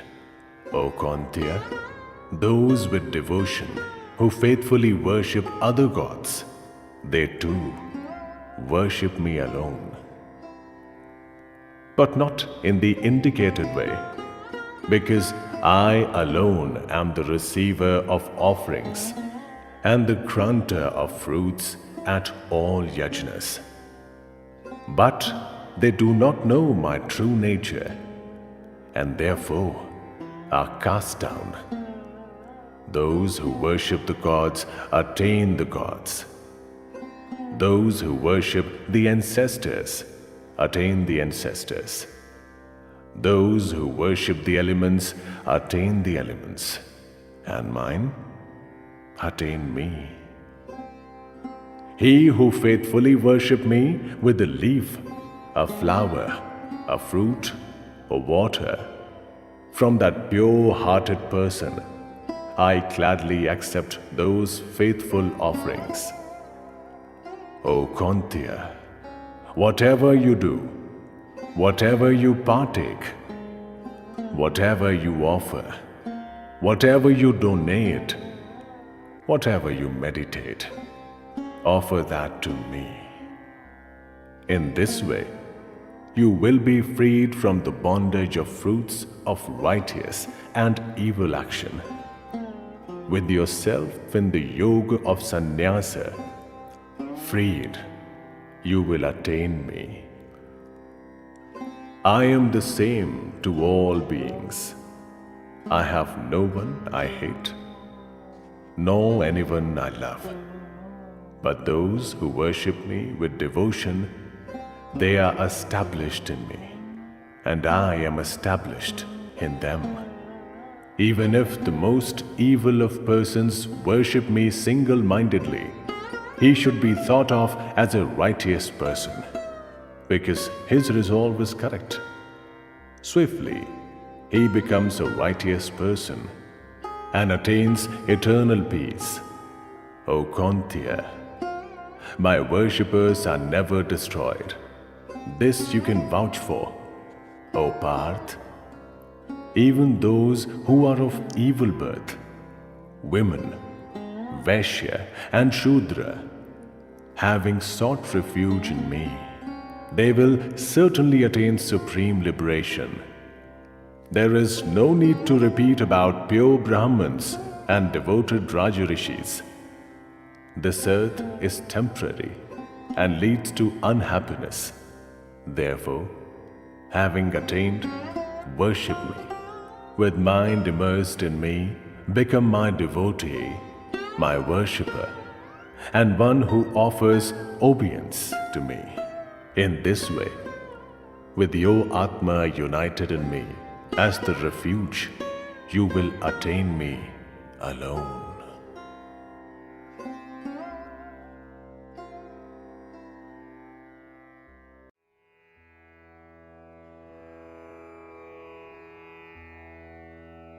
Shrimad Bhagavad Gita, Chapter 10. The Lord said, O mighty armed one, listen once more to my supreme words. These are pleasing you, and for your welfare I am saying this. The host of gods does not know of my origin, nor do the Maharishis. Because in every way I am the original cause of the gods and the great sages. He who knows me as without origin and without birth and as the greatest Lord of the worlds is freed from delusion among men and freed from all sins, intellect, knowledge, freedom from delusion, forgiveness, truthfulness, control over the senses, control over thoughts, happiness, unhappiness, creation, destruction, fear, and freedom from fear, non-violence, equality, satisfaction, austerity, donations, fame and lack of fame. All these states of beings indeed owe their origin to me. The seven great sages, the four who came before them, and the Manus owe their origin to me and were created from my resolution. In this world, everything is descended from them. There is no doubt that he who truly knows my divine yoga is united with unwavering yoga. I am the origin of everything. From me is everything instituted. Knowing this, the wise, immersed in devotion, worship me, minds on me, lives in me, explaining my nature to each other and always conversing. They attain satisfaction and happiness. I provide that kind of yoga of intellect to those who are always immersed in me and lovingly worship me. Using that, they attain me with compassion towards them. I always established inside them as the bright lamp of knowledge, destroying the darkness born out of ignorance. Arjun said, You are the Supreme Brahman, the Supreme Abode and Supreme Sacredness. You are the Eternal Purusha, self-resplendent, the predecessor of the gods. Without birth and omnipresent, all the sages and Devrishi Narad and Asid Deval and Vyas describe you thus. You have yourself has told me this. O Keshava, I accept all that you are telling me as true, because, O Lord, even the gods and the demons do not know your manifestations. O Supreme Being, O Creator of beings, O Lord of beings, O Lord of the gods, O Lord of the universe, you alone know your own self through your own self. Whatever divine powers you use to pervade these worlds, you alone are capable of relating to me in detail those self-resplendent divine powers. O Yogi, how can I always think of you and know you? O lustrous one, in what object can you be thought of by me? O Janardhan, tell me once again in detail about the power of your yoga, because hearing your immortal words, I am not satisfied. The Lord said, O foremost among the Kuru lineage, all right, I will tell you about my main divine manifestations, because there is no end to the detail of my powers. O Gudakesha, I am the Atma established in the heart of all beings. It is I who am the origin, the middle, and also the end of all beings. I am Vishnu among the Adityas. I am the radiant sun among the shining bodies. I am Marich among the Marut. I am the moon among the stars. I am the Samveda among the Vedas. Among the gods, I am Vasva. I am the mind among the senses. And in beings, I am the consciousness. I am Shankar among the Rudra. I am Kuber among the Yakshas and the Rakshas. I am fire among the Vasus. Among the mountains, I am Meru. O Parth, know me to be Brihaspati, foremost among the priests. Among generals, I am Skanda. Among water bodies, I am the ocean. Among great sages, I am Bhrigu. Among words, I am the single syllable. Among yajnas, I am Chap Yajna. Among immovable objects, I am the Himalayas. Among all trees, I am the fig tree. And among divine sages, I am Narad. Among Gandharvas, I am Chitrarat.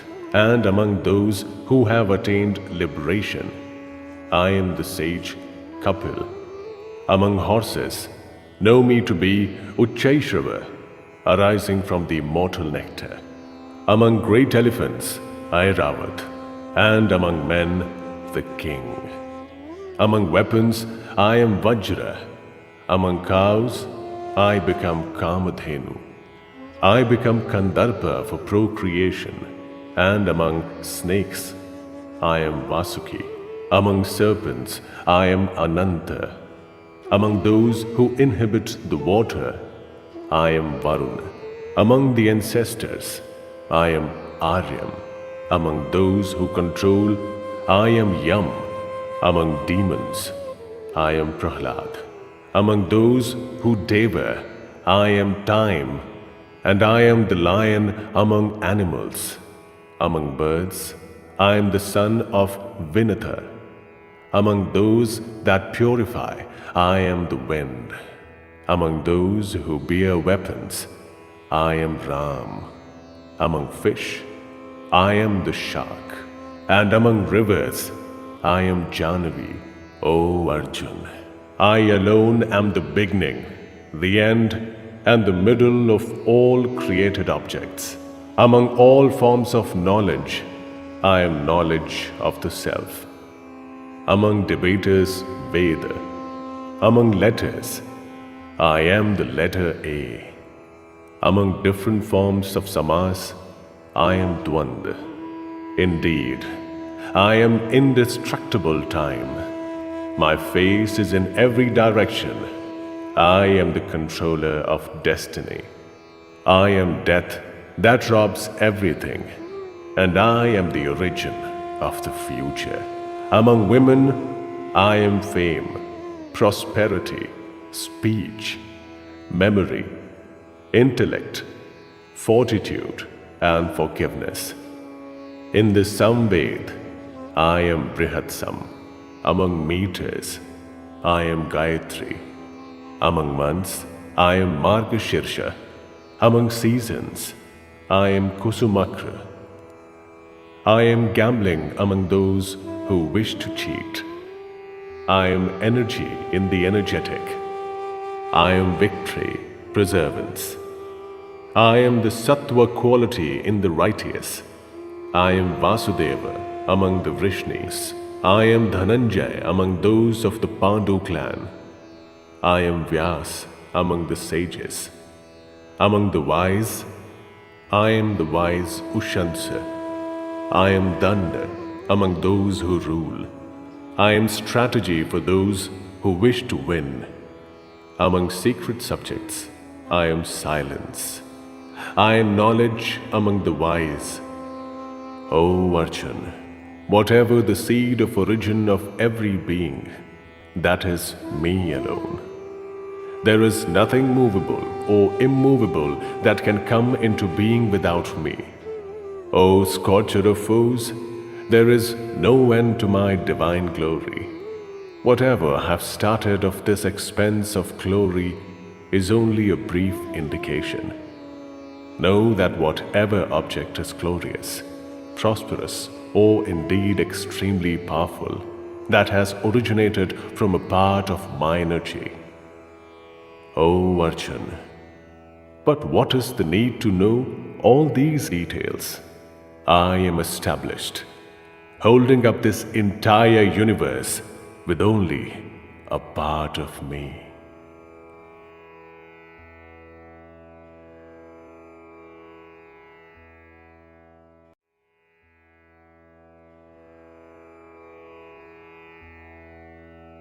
Shrimad Bhagavad Gita, Chapter 11. Arjun said, out of compassion for me, the extremely secret Adhyatma knowledge that you have stated has destroyed this delusion of mine.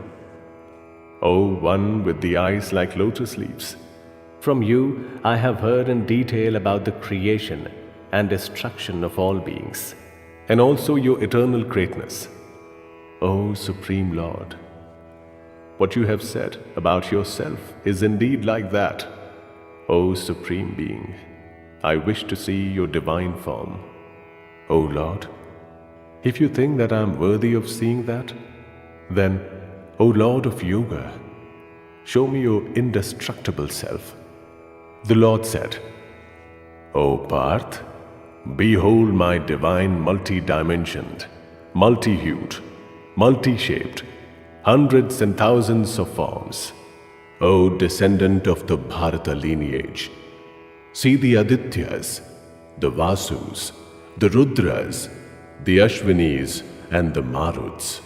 See the many wonderful things you have never seen before. O Godakesh, in my body, in one place, see the entire universe, with all that is movable and immovable. Also see today whatever else you want to see. You will not be able to see me with your own eyes. Therefore, I am giving you divine sight. Witness my divine glory. Sanjay said, O King, having said this, Hari, the great Lord of Yoga, then showed Parth the divine and supreme form, with many mouths and eyes, with many miraculous things to see, adorned in many resplendent ornaments, with many divine weapons raised, with divine garlands and clothing, anointed with divine fragrances, extremely wonderful everywhere, resplendent, infinite, with faces in every direction. If the brilliance of 1,000 suns simultaneously rises in the sky, then that brilliance can rival the brilliance of that great soul. Then Pandav saw the entire universe in one place, divided into many parts, in that great God of God's body. Then amazed, and with his body hair standing up, Dhananjay bowed down before the God with his head lowered, and with joined palms said, Arjun said, O Lord, in your body I see all the gods and all the different types of beings, the divine sages and all the serpents, and the Creator Brahma seated on a lotus. O Lord of the universe, O universal form, I see you with many arms, many stomachs, many faces and many eyes everywhere. And I don't see an end, a middle or a beginning to you, with the crown, with the mace, with a chakra resplendent everywhere, like a mass of energy impossible to see, brilliant like the burning fire and the sun, impossible to measure. I see you in every direction. I have no doubt that you are eternal and supreme and the only thing worth knowing. You are the supreme refuge of this universe. You are the indestructible and original being, the upholder of ancient dharma. I behold you without beginning, middle, and end, infinite in strength, with uncountable arms, the sun and moon in your eyes, face like ignited fire, scorching this universe with your energy. O great soul, the space between the sky and the earth is pervaded only by you. The directions are also pervaded. Witnessing this miraculous and terrible form, the three worlds are suffering. That array of gods is entering you alone. Some are frightened and with joined palms are craving protection. The array of great sages and pure souls are uttering words of pacification and are worshipping you. With pure and profound prayers, the Rudras, the Adityas, the Vasus and the Sadhyas, the Vishvadevas, the Ashvinis and the Maruts, those who partake warm food, the Gandharvas, the Yakshas, the Asurs, and arrays of the Siddhas, are all gazing at you with amazement. O mighty armed one, the worlds are terrified, and so am I, at witnessing your great form, with many faces and eyes, many stomachs, many arms, thighs, and feet, fearsome with many teeth. O Vishnu, touching the sky, resplendent, multi-hued, mouths stretched out, eyes large and fiery. Seeing you, I am frightened, and I cannot maintain my fortitude and peace. Seeing your several faces, fearsome with teeth and blazing like the fire of destruction, I have lost my sense of direction. I cannot find happiness. O Lord of the gods, O refuge of the universe, have mercy. All those sons of Dhritarashtra, with the collected kings and Bhishma, Drona, and that son of Asuta, and the chief warriors on our side, are dashing into your fearsome mouth with the terrible teeth. Some of them can be seen, heads smashed and attached to the joints of the teeth. Truly, like many currents and rivers, head towards and enter the ocean. Thus, those warriors of this earth are entering your mouths, flaming in all directions. As moths driven to destruction speedily enter a blazing fire, like that, these people are also swiftly entering your mouths for destruction. O Vishnu, in all directions, you are repeatedly licking, having swallowed all the worlds with your flaming mouths. Your fierce resplendence is scorching, having filled the universe with energy. Who are you? Tell me. You of the fierce form, I bow down before you. O great God, be merciful. I wish to know you, you who are the beginning, because I do not understand your inclination. The Lord said, I am the terrible destroyer of people. I am now about to destroy these people. Even without you, all the warriors in the opposing army formations will not exist. O Sabyasachi, therefore, arise, attain fame, triumph over enemies, and enjoy the undisputed kingdom. These have already been slain by me. You will only be the instrument. Kill Drona and Bhishma, and Jayadratha and Karna, and the other brave warriors also, already killed by me. Don't be apprehensive. You will be able to triumph over enemies in battle. Fight. Sanjay said. Hearing these words of Keshav's, the trembling Arjun joined his palms and saluting Krishna, again said in a flattering tone, bowing down in fear. Arjun said, O Rishikesh, it is natural that the universe is extremely delighted to hear of your glory and is attracted to you. The Rakshas are scared and flee in all directions, and all the arrays of Siddhas bow down. O great soul, O infinite, O Lord of the gods, O refuge of the universe, you're greater than Brahma and the original agent. Why should you not be saluted? The manifest and the unmanifest and the indestructible that is beyond is also you. You come before the gods. You are the eternal being. You are the abode of the universe after destruction. You are the knower, that which is to be known, and the supreme abode. By you is the universe pervaded, and you are infinite in form.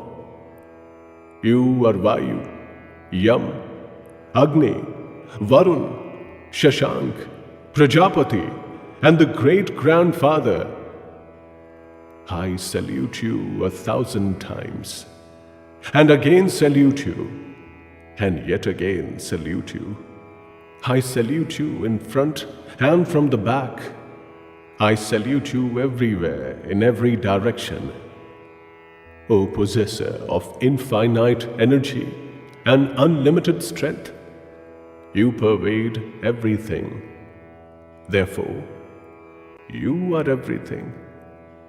Without knowing your glory, and also this inadvertently and in affection, thinking of you as a friend, expressions like, O Krishna, O Yadav, O friend, have been rudely used by me.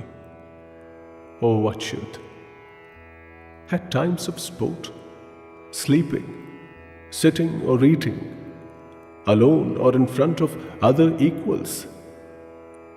In jest, you have faced irreverence, and for that, I crave forgiveness from you, whose power is beyond thought. O infinite power, you are the Father, worshipped, teacher, and also the greatest of all movable and immovable objects in the worlds. In the three worlds, there is no one equal to you. Where can there be someone greater than you? O God, for that reason, I prostrate my body and bow before this revered God, and craving your blessings, like a sons by the Father, a friends by a friend, and to lovers by the beloved. Forgive. O God, having seen that which has not been witnessed before, I am delighted. But again, my mind is disturbed by fear. Therefore, show me your earlier form. O Lord of the gods, O abode of the universe, be merciful. I wish to see your earlier form, crowned with a mace and chakra in hand. O thousand-armed one, O universal form, become manifest in your four-armed form. The Lord said, O Arjun, having been pleased with my powers of yoga, I have shown this resplendent, infinite, primeval, and supreme universal form. Apart from you, this has not been seen by anyone before. O great hero of the Kuru lineage, not through the Vedas, yajnas, study, nor through donations, nor even action or severe austerities, can this form of mine be witnessed by anyone other than you in this human world. Be not fearful at witnessing this fierce form of mine. Be not bewildered. Overcoming fear with a happy mind, may you behold that my earlier form. Sanjay said, having said this, Vasudeva again showed Arjun his natural form. Having again assumed his peaceful form, the great soul assured the scared Arjun. Arjun said, O Janardhan, having seen your peaceful and human form, my mind is now calmed, and I am in control of my senses. I have become normal. The Lord said, the form of mind that you have seen is difficult to witness. The gods themselves are always desirous of seeing this form. Not through the Vedas, nor austerities, nor donations, nor even yajnas is it possible to see me in the form that you have seen me in. O scorcher of foes, O Arjun, it is only through single-minded devotion that this form of mine can be truly known or seen, or it becomes possible to get immersed in me. O Pandav, he who undertakes action for my sake is attached to me, is devoted to me, is detached and without enmity towards all beings, attains me.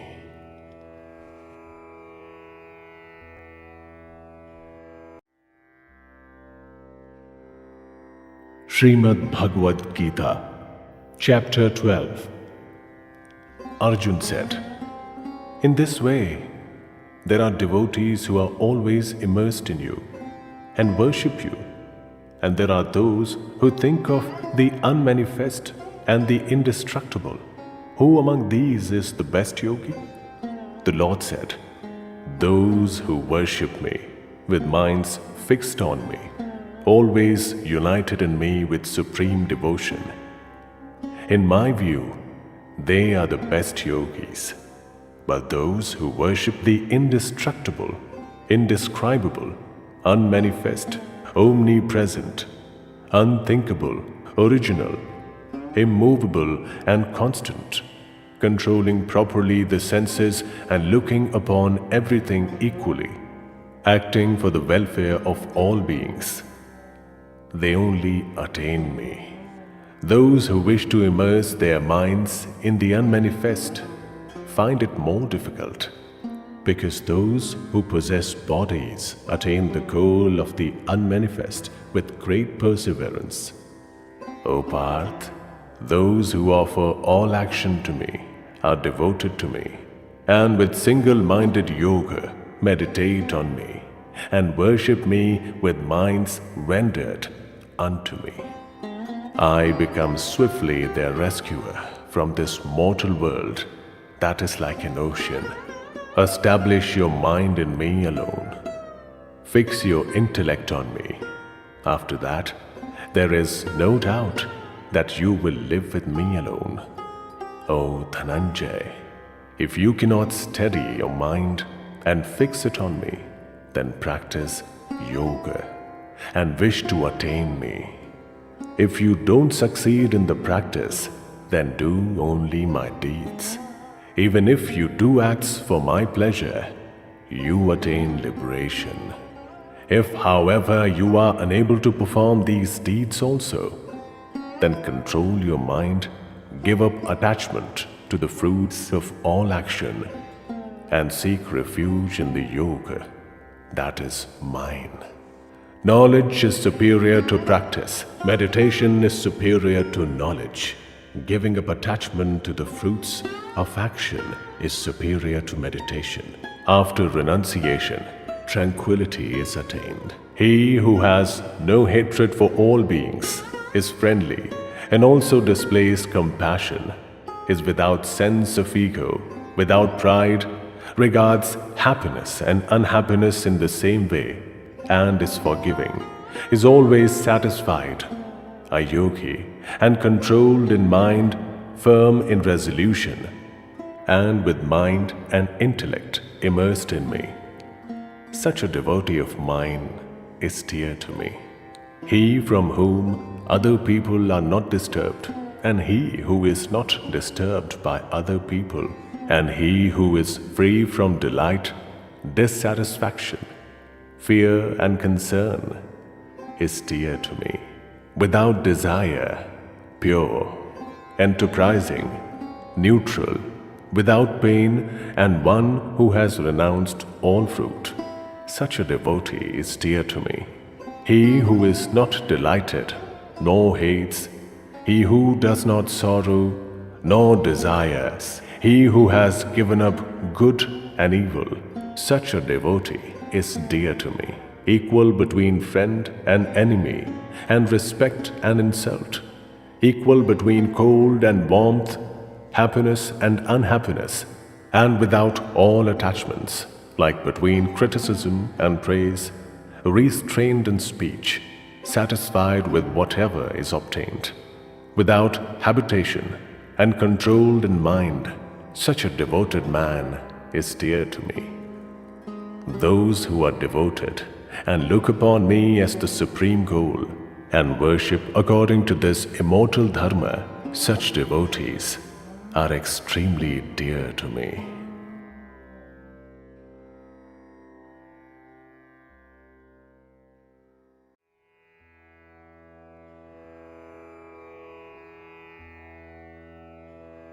SHRIMAD BHAGAVAD GITA, Chapter 13. The Lord said, O Kaunteya, this body is known as the Kshetra. He who knows this is called the Kshetrajna by those who have the knowledge. O descendant of the Bharata lineage, in every field, know me to be the Kshetrajna. My view is that knowledge about Kshetra and Kshetrajna is knowledge. Briefly hear from me what is that Kshetra, its nature and its transformation, and cause and effect within it. Also that and its power. The rishis have sung this in different meters in several diverse ways. The definite logical arguments are also there in the Brahma Sutra passages. The great elements, the ego, the intellect, and the unmanifest, the 10 organs of sense, and the single one, and the objects of the 5 senses. Desire, hatred, happiness, unhappiness, combination, consciousness, patience, these together are said to be the Kshetra and its transformations. Lack of ego, lack of arrogance, lack of injury, forgiveness, humility, servitude towards teachers, purity, single-mindedness, and control over the self, detachment towards gratification of the senses, and lack of vanity, indifference towards unhappy travails like birth, death, aging, and disease, non-attachment, no sense of belonging in wife, son, and home. Always equality in mind, whether good or evil results, faithfulness and devotion to me, fixedness and non-deviation in yoga, habitation in secluded spots, aversion to crowds, devotion to knowledge about the Atma, and search for true knowledge. These are known as knowledge. Anything opposed is ignorance. I will state that which is to be known. Knowing that attains immortality. That Brahman without origin is my form. It is said, both eternal and transit, that has hands and feet everywhere, eyes, heads and mouths everywhere, and ears everywhere, is established in everything in this world, manifest in the qualities of all the senses, but without any sense, alone like the abode of everything, without qualities and the preserver of all qualities. That is outside all beings and yet inside them, moving and unmoving beyond knowledge because of subtleness, far and yet near. That is indivisible, but exists in every being in divided form. Know as the preserver, destroyer, and the creator of all beings. That is the light of all bright bodies, said to be beyond darkness. Knowledge, that which is to be known and attainable through knowledge, is established in the heart of everything. Briefly, Kshetra, and that which is knowledge and to be known have been stated. Knowing this, my devotee attains my nature. Know both Prakriti and Purusha to be without origin, and from transformations and the qualities to result from Prakriti. Prakriti is said to be the reason behind cause and effect. Purusha is said to be for happiness and unhappiness in enjoyment, because Purusha is established in Prakriti and enjoys Prakriti's qualities, and its good and evil birth is because of its association with these qualities. The Supreme Being in this body is known as one who witnesses, one who allows, one who sustains, one who enjoys, the Supreme Lord and the Paramatma. He who knows the nature of Purusha and of Prakriti, whatever be the position he is in, will not be reborn. Some through meditation see the Atma in the Atma with the Atma. Others use Sankhya Yoga, and still others use Karma Yoga, and others, failing to know, hear from others and worship. Even they who are devoted to hearing transcend death.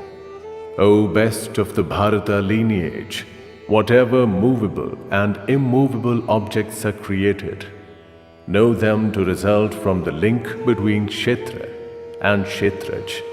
He truly sees who beholds the indestructible Supreme Lord equally in all beings, while everything else is destructible.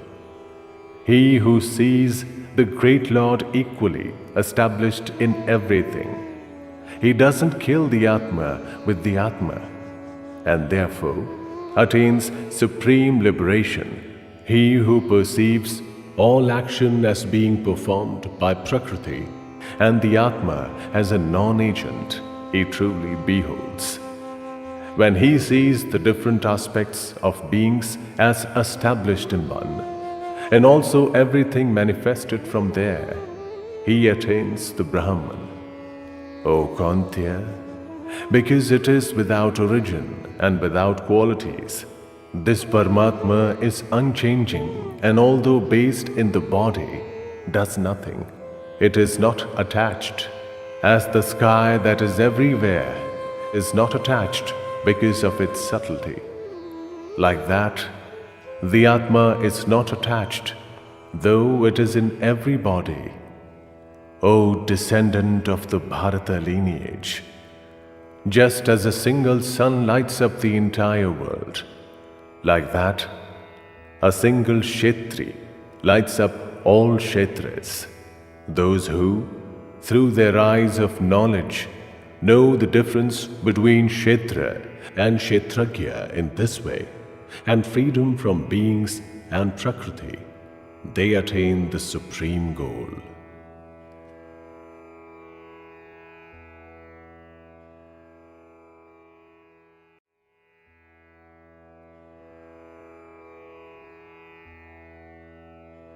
Srimad Bhagavad Gita, Chapter 14.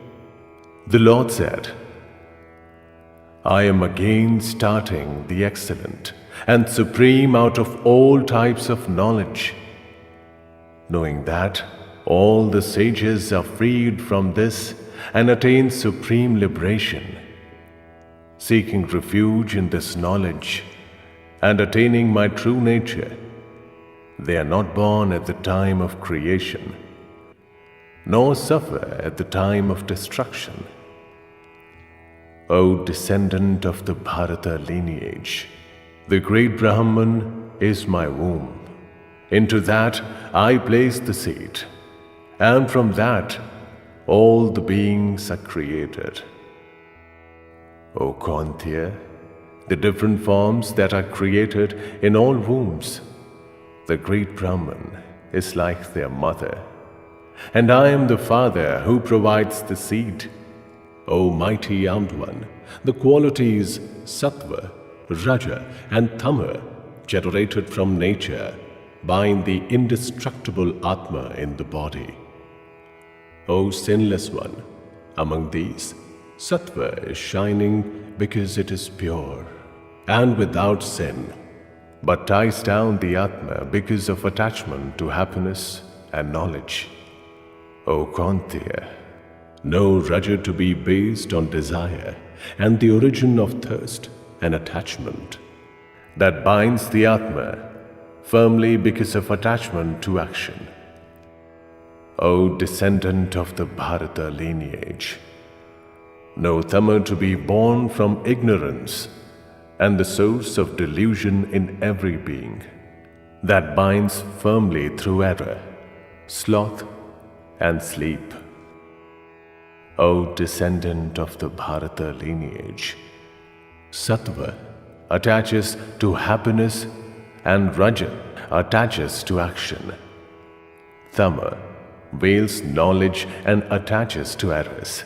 O descendant of the Bharata lineage, Sattva overcomes Raja and Tama and becomes strong. Raja, Sattva and Tama, Sattva and Raja. Know that when the light of knowledge is ignited in all the gates of this body, it is only then that Sattva becomes strong. O best of the Bharata lineage, greed, inclination, beginnings of action, restlessness and desire, these are created when Raja becomes strong. O descendant of the Kuru lineage, darkness, lack of enterprise, inadvertence and delusion, these are created when Tama becomes strong. For being dies when Sattva becomes strong, then he attains the shining world reserved for those who have the supreme knowledge. Death, when Rajas becomes strong, leads to rebirth as someone addicted to action.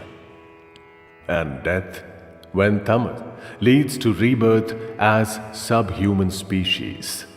It has been said that Sattva type action has the fruit of pure happiness.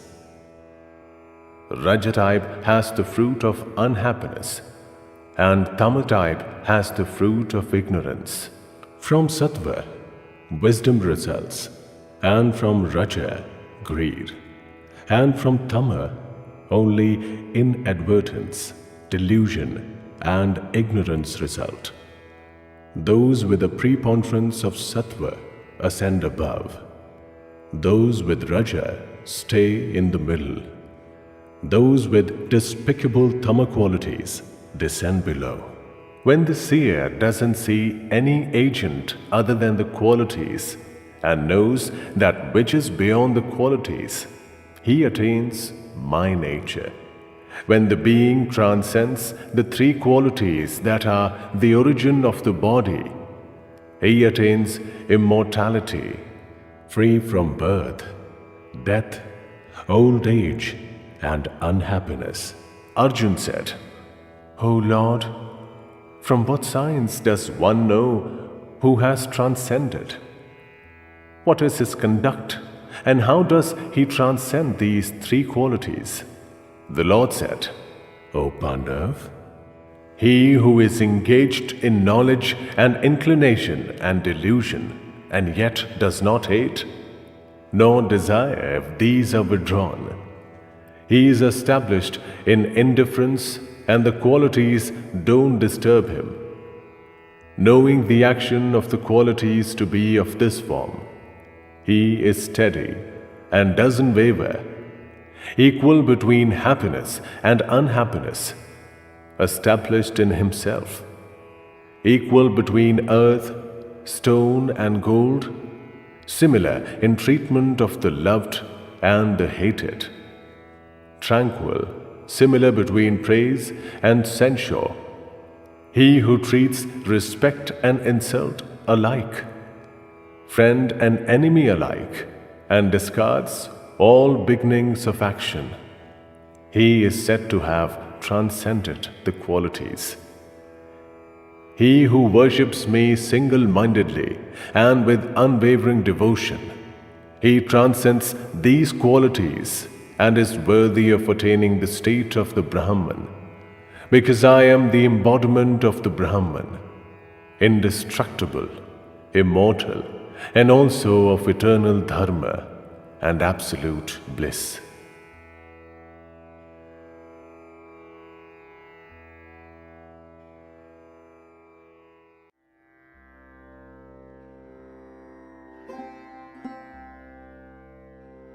Shrimad Bhagavad Gita, Chapter 15. The Lord said, "They say the Ashwatthava tree, the holy fig tree, with the root above and branches below, is indestructible. He who knows that its leaves are the meters knows the truth, specially nurtured by the gunas, with objects as its shoots, its branches extend upwards and downwards.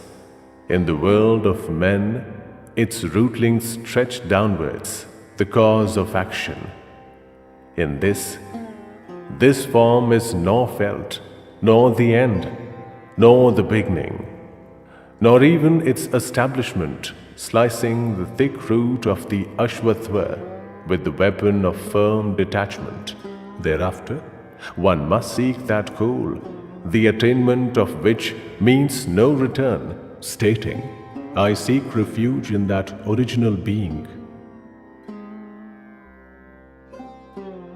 Without pride and delusion, having conquered the fault of attachment, constant in the knowledge of the Atma, having restrained desire, freed from the opposites of happiness and unhappiness, the wise go to that indestructible goal. Attaining that, there is no return. The sun cannot light that, nor the moon, nor fire. That is my supreme abode. Indeed, part of my eternal form is established as beings in nature and attracts the mind and six senses to the world of beings. Like the wind carries away fragrance from receptacles, the Lord, when it discards one body and attains another one, takes these with it and leaves. This is established in the ears, the eyes, touch, the tongue, the nose, and also the mind, and enjoys objects. The deluded do not see the establishment and also the enjoyment and progress with the qualities as attributes. Those with eyes of wisdom see this. Careful yogis, established in the Atma, see this. Despite care, those who are not established in the Atma and are without consciousness do not see this. The energy in the sun that lights up the entire world, that in the moon, and that too in the fire. Know that energy to be mine. I enter the earth and hold up the beings with my energy. As the watery moon, I nourish all the herbs. I am established in the bodies of beings as the fire of digestion. I mingle with the prana and apana breath and digest the 4 types of food. I am established in the hearts of all beings. I result in memory and knowledge and their lack. Indeed, it is I who am the knowledge of the Vedas and the origin of Vedanta, and I am the knower of the Vedas. The destructible and the indestructible, these 2 Purushas exist in the world. All these beings are destructible. The fixed is known as the indestructible. That apart, there is a Supreme Purusha known as the Paramatma, who enters the 3 worlds and sustains them, the indestructible Lord, because I am beyond destruction and superior even to the indestructible. Therefore, I am known as the Supreme Being in this world and in the Vedas. O descendant of the Bharata lineage, without delusion, he who knows me as the Supreme Being, he is omniscient and worships me in every way. O pure one, O descendant of the Bharata lineage, thus this extremely secret knowledge has been related by me. This understanding leads to knowledge and accomplishment.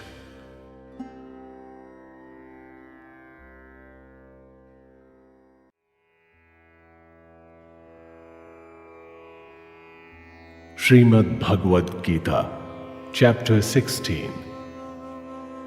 The Lord said, O descendant of the Bharata lineage, absence of fear, pureness of heart, steadiness in Jnana Yoga, donation and control, yajnas, self-study, practice of austerities and simplicity, absence of injury to others, truthfulness, lack of anger, renunciation, tranquility, lack of criticism of others, compassion towards beings, lack of avarice, gentleness, sense of shame, steadfastness, energy, forgiveness, perseverance, cleanliness, absence of hatred, absence of ego. These belong to the person born towards divine wealth. O Parth, arrogance, insolence, egoism, anger, cruelty, and ignorance. These belong to birth towards demonic wealth. Divine wealth is for liberation. Demonic wealth is for bondage. O Pandav, do not sorrow. You have been born towards divine wealth. O Parth, in this world, 2 types of beings are created, divine and demonic. The divine has been stated in detail. Hear from me about the demonic. Demonic people do not know about inclination and disinclination. In them there is no purity, nor righteousness, nor even truthfulness. They say the world is full of falsehood, without basis, without a Lord, created without continuity, and with no reason other than to satisfy desire. Resorting to such views, with distorted minds, little intelligence, and cruel action. They perform evil deeds. They are born to destroy the world, seeking refuge in insatiable desires, deluded with a sense of insolence, pride and arrogance, accepting search of the untrue and performing impure rites. They act, resorting to immeasurable thoughts till the time of destruction, convinced certainly that the enjoyment of desire is supreme, Tied down with the noose of 100 hopes, prone to lust and anger, and accepting evil means for the sake of desired gratification. They wish to accumulate wealth. Today I have gained this. I will get that desired object later. I have this, and again that wealth will also be mine. this enemy has been killed by me. I will also kill the others. I am the Lord. I am the enjoyer. I am the successful, strong and happy. I am wealthy and of noble descent. Who is there equal to me? I will perform yajnas. I will donate. I will pleasure myself. Deluded by ignorance in this way, minds distracted by many thoughts, caught in the net of delusion, addicted to gratification of desires, they are hurled into impure hell. Self-glorifying, haughty, proud because of wealth, they insolently perform unsanctioned rites that are yajnas only in name, resorting to vanity, strength, insolence, desire and anger. They hate me in their own bodies and in the bodies of others, and are disfavored. In this world I hurl those hateful, cruel, evil, and burst among men into demonic births several times. O Kaunteya, from birth to birth, the deluded don't attain me, and obtaining demonic births go down even further. Desire, anger, and avarice. These are the three types of doors to hell and destroyers of the Atma. Give up these three. O Kaunteya, the man who is freed from these three dark doors and follows that which is good for the Atma, thereafter attains the supreme goal. He who deviates from the prescription of the Shastras and acts as he desires like doing, that person doesn't attain liberation or happiness or the supreme goal. Therefore, in deciding what should be done and what should not be done, the Shastras are your test. In this, get ready to perform action, knowing what the Shastras prescribe.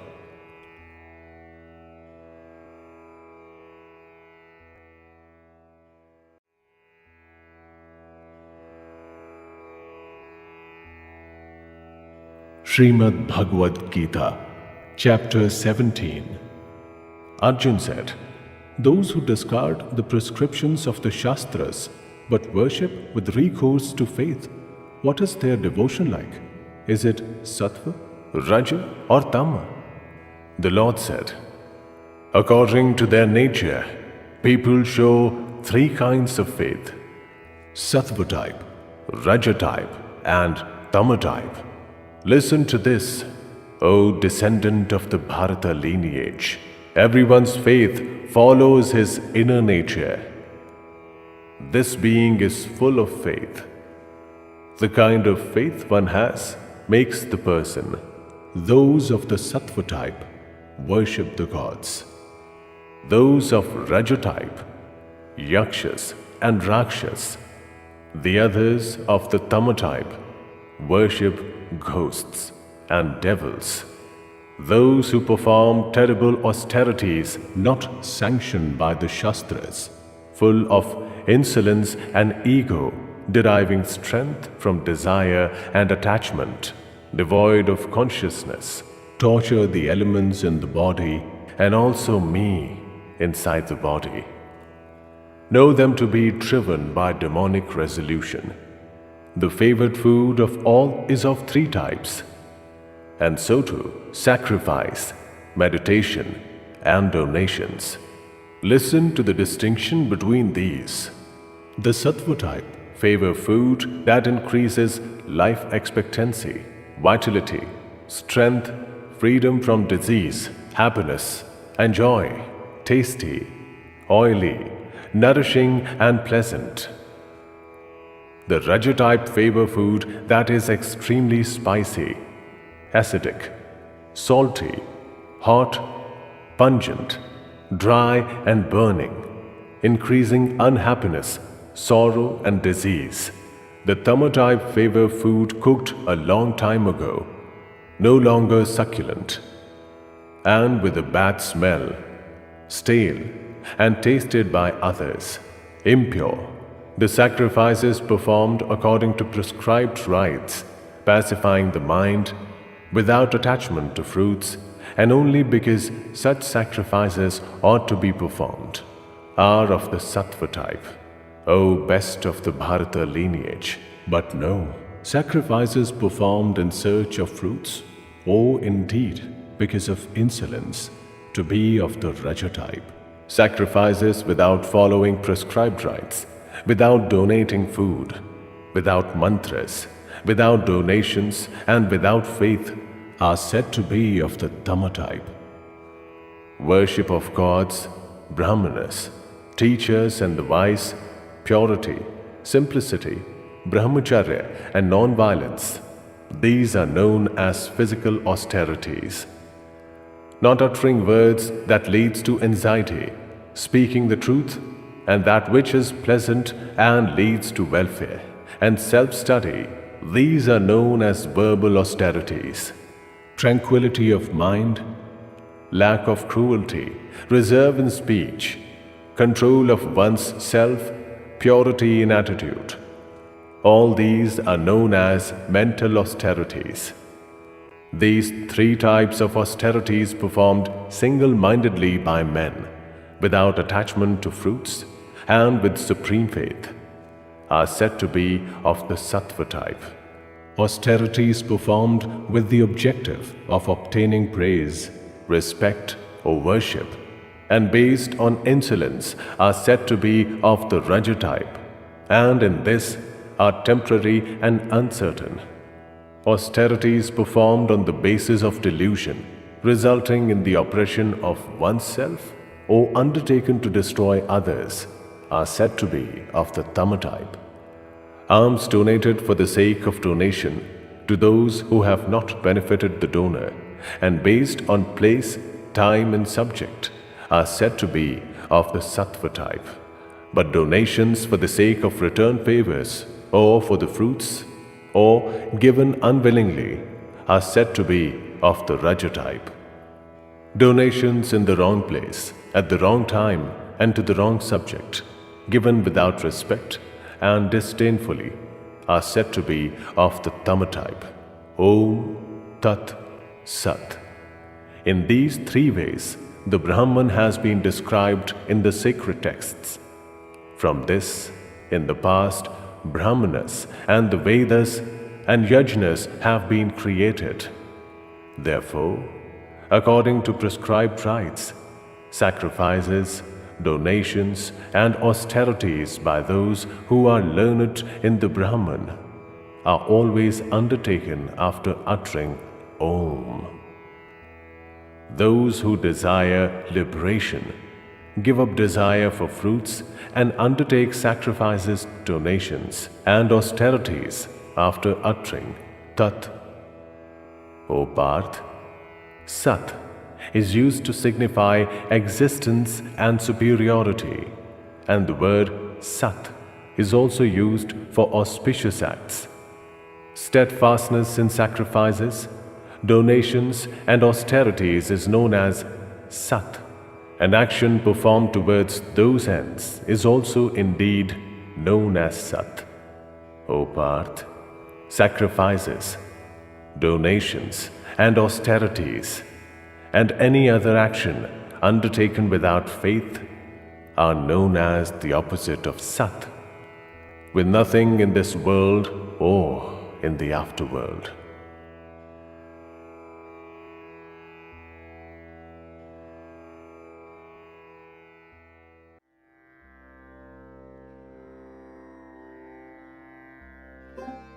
Shrimad Bhagavad Gita, Chapter 18. Arjun said,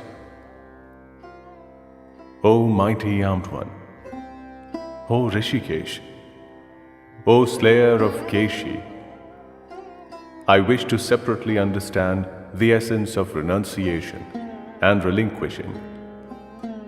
The Lord said,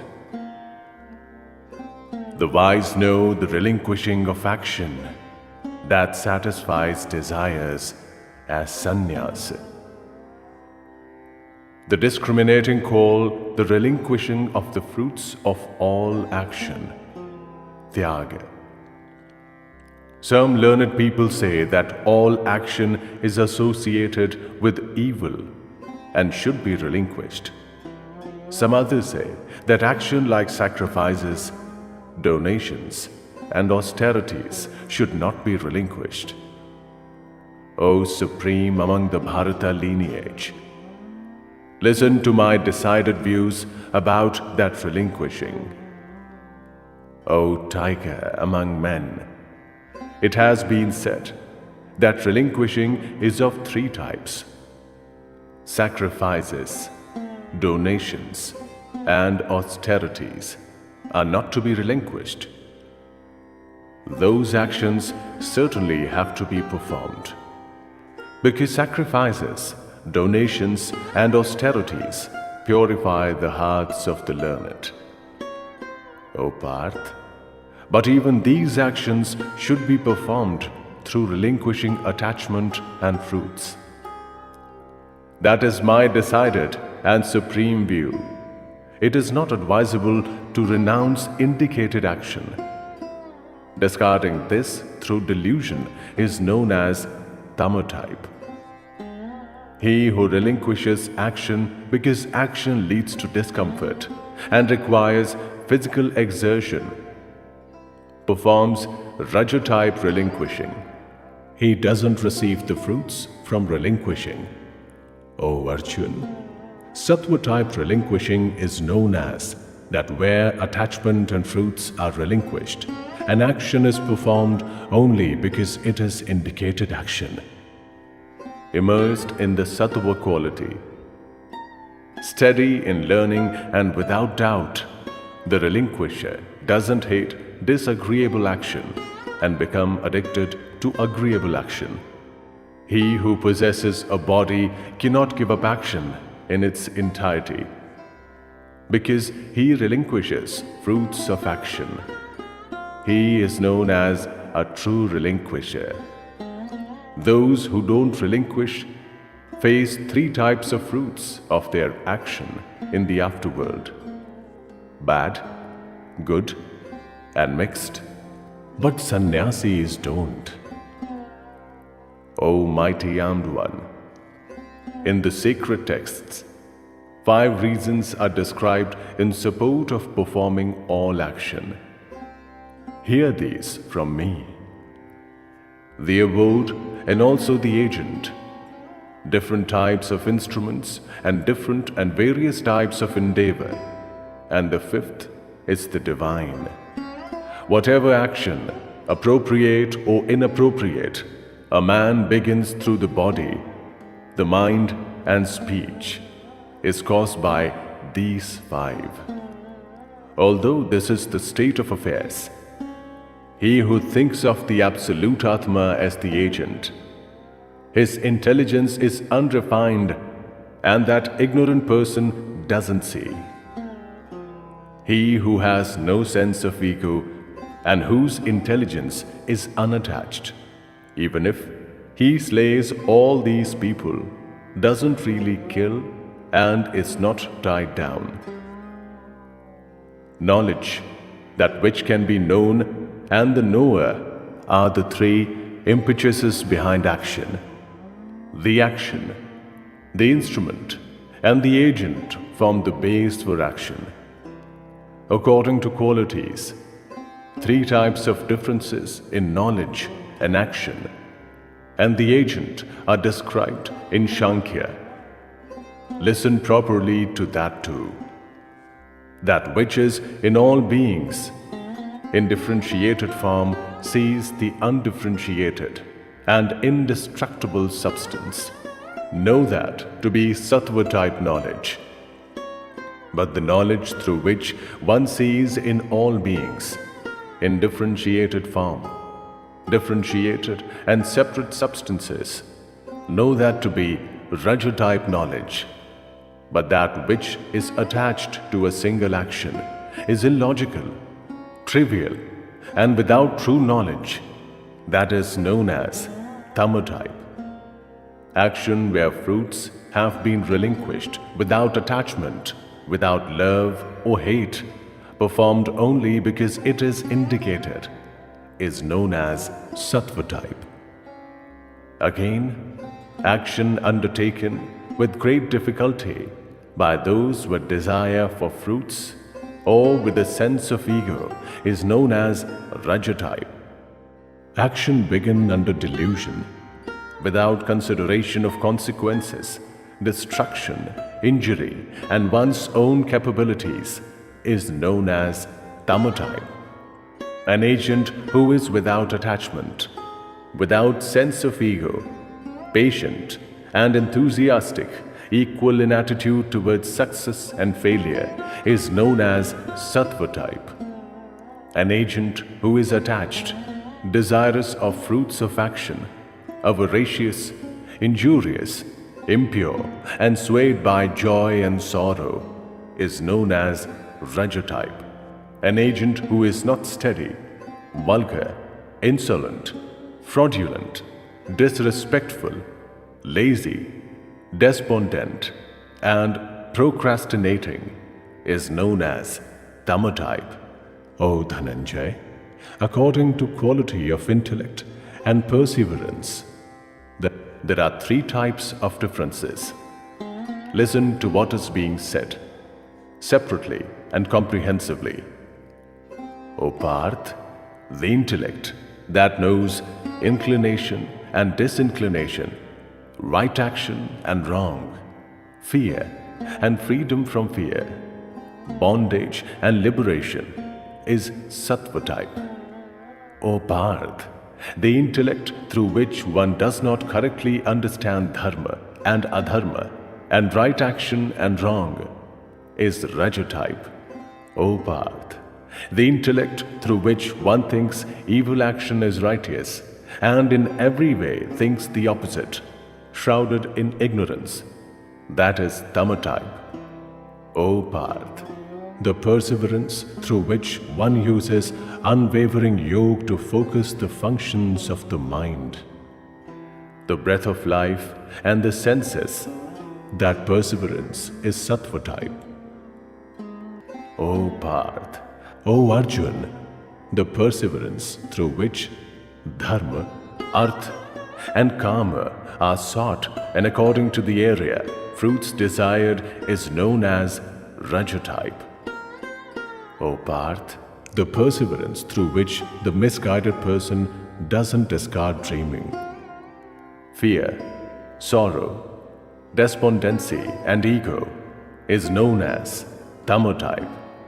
O bull among the Bharata lineage, now hear from me about the three types of happiness, where happiness comes from gradual practice and there is an end to unhappiness, that which is initially like poison but at the end like ambrosia, based on the tranquility of one's intellect focused on the Atma. That is known as sattva type. That which comes from association with objects and the senses and is initially like ambrosia but at the end like poison, that happiness is said to be raja type. The happiness that at the beginning and at the end binds and deludes the Atma, and that which is created from sleep, sloth and inadvertence is known as tama type. On earth, in heaven, and even among the gods. There doesn't exist anything that is free from these three qualities generated from nature. O scorcher of foes! The actions of Brahmins, Kshatriyas, Vaishyas, and also Shudras are separately segregated in accordance with qualities that result from their natures. Control over the mind, control over the senses, meditation, purity, forgiveness, simplicity, knowledge, self-realization, and indeed faith are natural actions for Brahmins.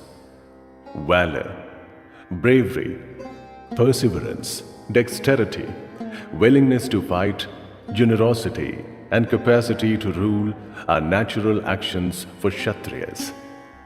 Agriculture, preservation of cattle, and trade are natural actions for Vaishyas. Servitude is natural action for Shudras. A man who faithfully follows his indicated course of action attains liberation. Listen to how liberation is obtained by following one's indicated course of action.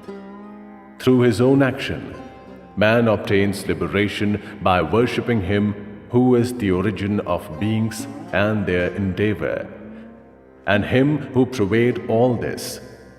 Even when performed imperfectly, Swadharma is superior to someone else's dharma, performed well. Sin does not result if one's natural action is undertaken. O Kantya, natural action should not be discarded, even if it is tainted. Because all action is tainted, just as fire is shrouded by smoke. He who is detached everywhere has conquered his Atma, has overcome desire through sannyasa, attains the supreme liberation of freedom from action. O Kantya, learn briefly from me how one who has attained liberation attains the Brahman. That is the supreme form of knowledge, united with pure intellect, controlling the Atma with perseverance, discarding objects like sound and renouncing love and aversion, inhabiting a secluded place, eating little, restraining speech, body, and the mind, constantly practicing meditation, seeking refuge in renouncement, discarding ego, power, insolence, desire, anger, and possessions. Tranquil and without ego, he is fit for merging with the Brahman. Tranquil in merging with the Brahman, such a person does not sorrow and does not desire. Looking upon every being equally, he attains supreme devotion towards me. Through devotion, he comprehends my true nature, who I am and my different forms. Then, after knowing my true nature, enters. Seeking refuge in me, he always performs all action, and through my blessings attains the eternal and indestructible abode. Through the mind, offering up all action to me, devoted to me and seeking refuge in Buddhi Yoga, always immerse your mind in me. With mind immersed in me, with my blessings, you will overcome all difficulties. But if, through a sense of ego, you don't listen to me, you will be destroyed. Through a sense of ego, you are thinking that you will not fight. But this resolution is false. Nature will compel you. O Kantya, whatever you don't wish to do because of delusion, you will have to undertake in spite of that, because you are tied down by your natural duty. O Arjun, the Lord is established in the hearts of all beings, and through Maya makes all beings whirl, as if they are mounted on machines. O descendant of the Bharata lineage, In every way, seek refuge in Him alone. Through His blessings, you will attain supreme tranquility and the eternal abode. I have explained to you this knowledge, which is the most secret of all secrets. Having examined it completely, do what you wish to do. Listen yet again to my supreme words, the most secret of all secrets. You are my dearly beloved. Therefore, I am telling you what is good for you. Immerse your mind only in me. Be devoted to me, worship me, bow in obeisance before me. I am pledging that you will attain me, because you are my beloved. Discard all dharmas and seek refuge only in me. I will free you from all sins. Do not sorrow. You should not state this to those who do not meditate, or are devoid of devotion, or do not wish to hear, nor to those who show me disrespect. There is no doubt that he who explains this most secret knowledge to my devotees displays supreme devotion towards me and will attain me alone. Among men, there is no one who does greater service to me. In the world, there is no one, and there will be no one more dear to me. And he who will study this dialogue of ours on Dharma, my view is that he will worship me through Jnana Yoga. The man who only listens with faith and without disrespect, he too will be freed from sin and attain the worlds attained by those who are pure of deeds. O Parth, have you listened to this with single-minded concentration? O Dhananjay, has your delusion of ignorance been destroyed? Arjun said, O Achyut, through your blessings, my delusion has been destroyed.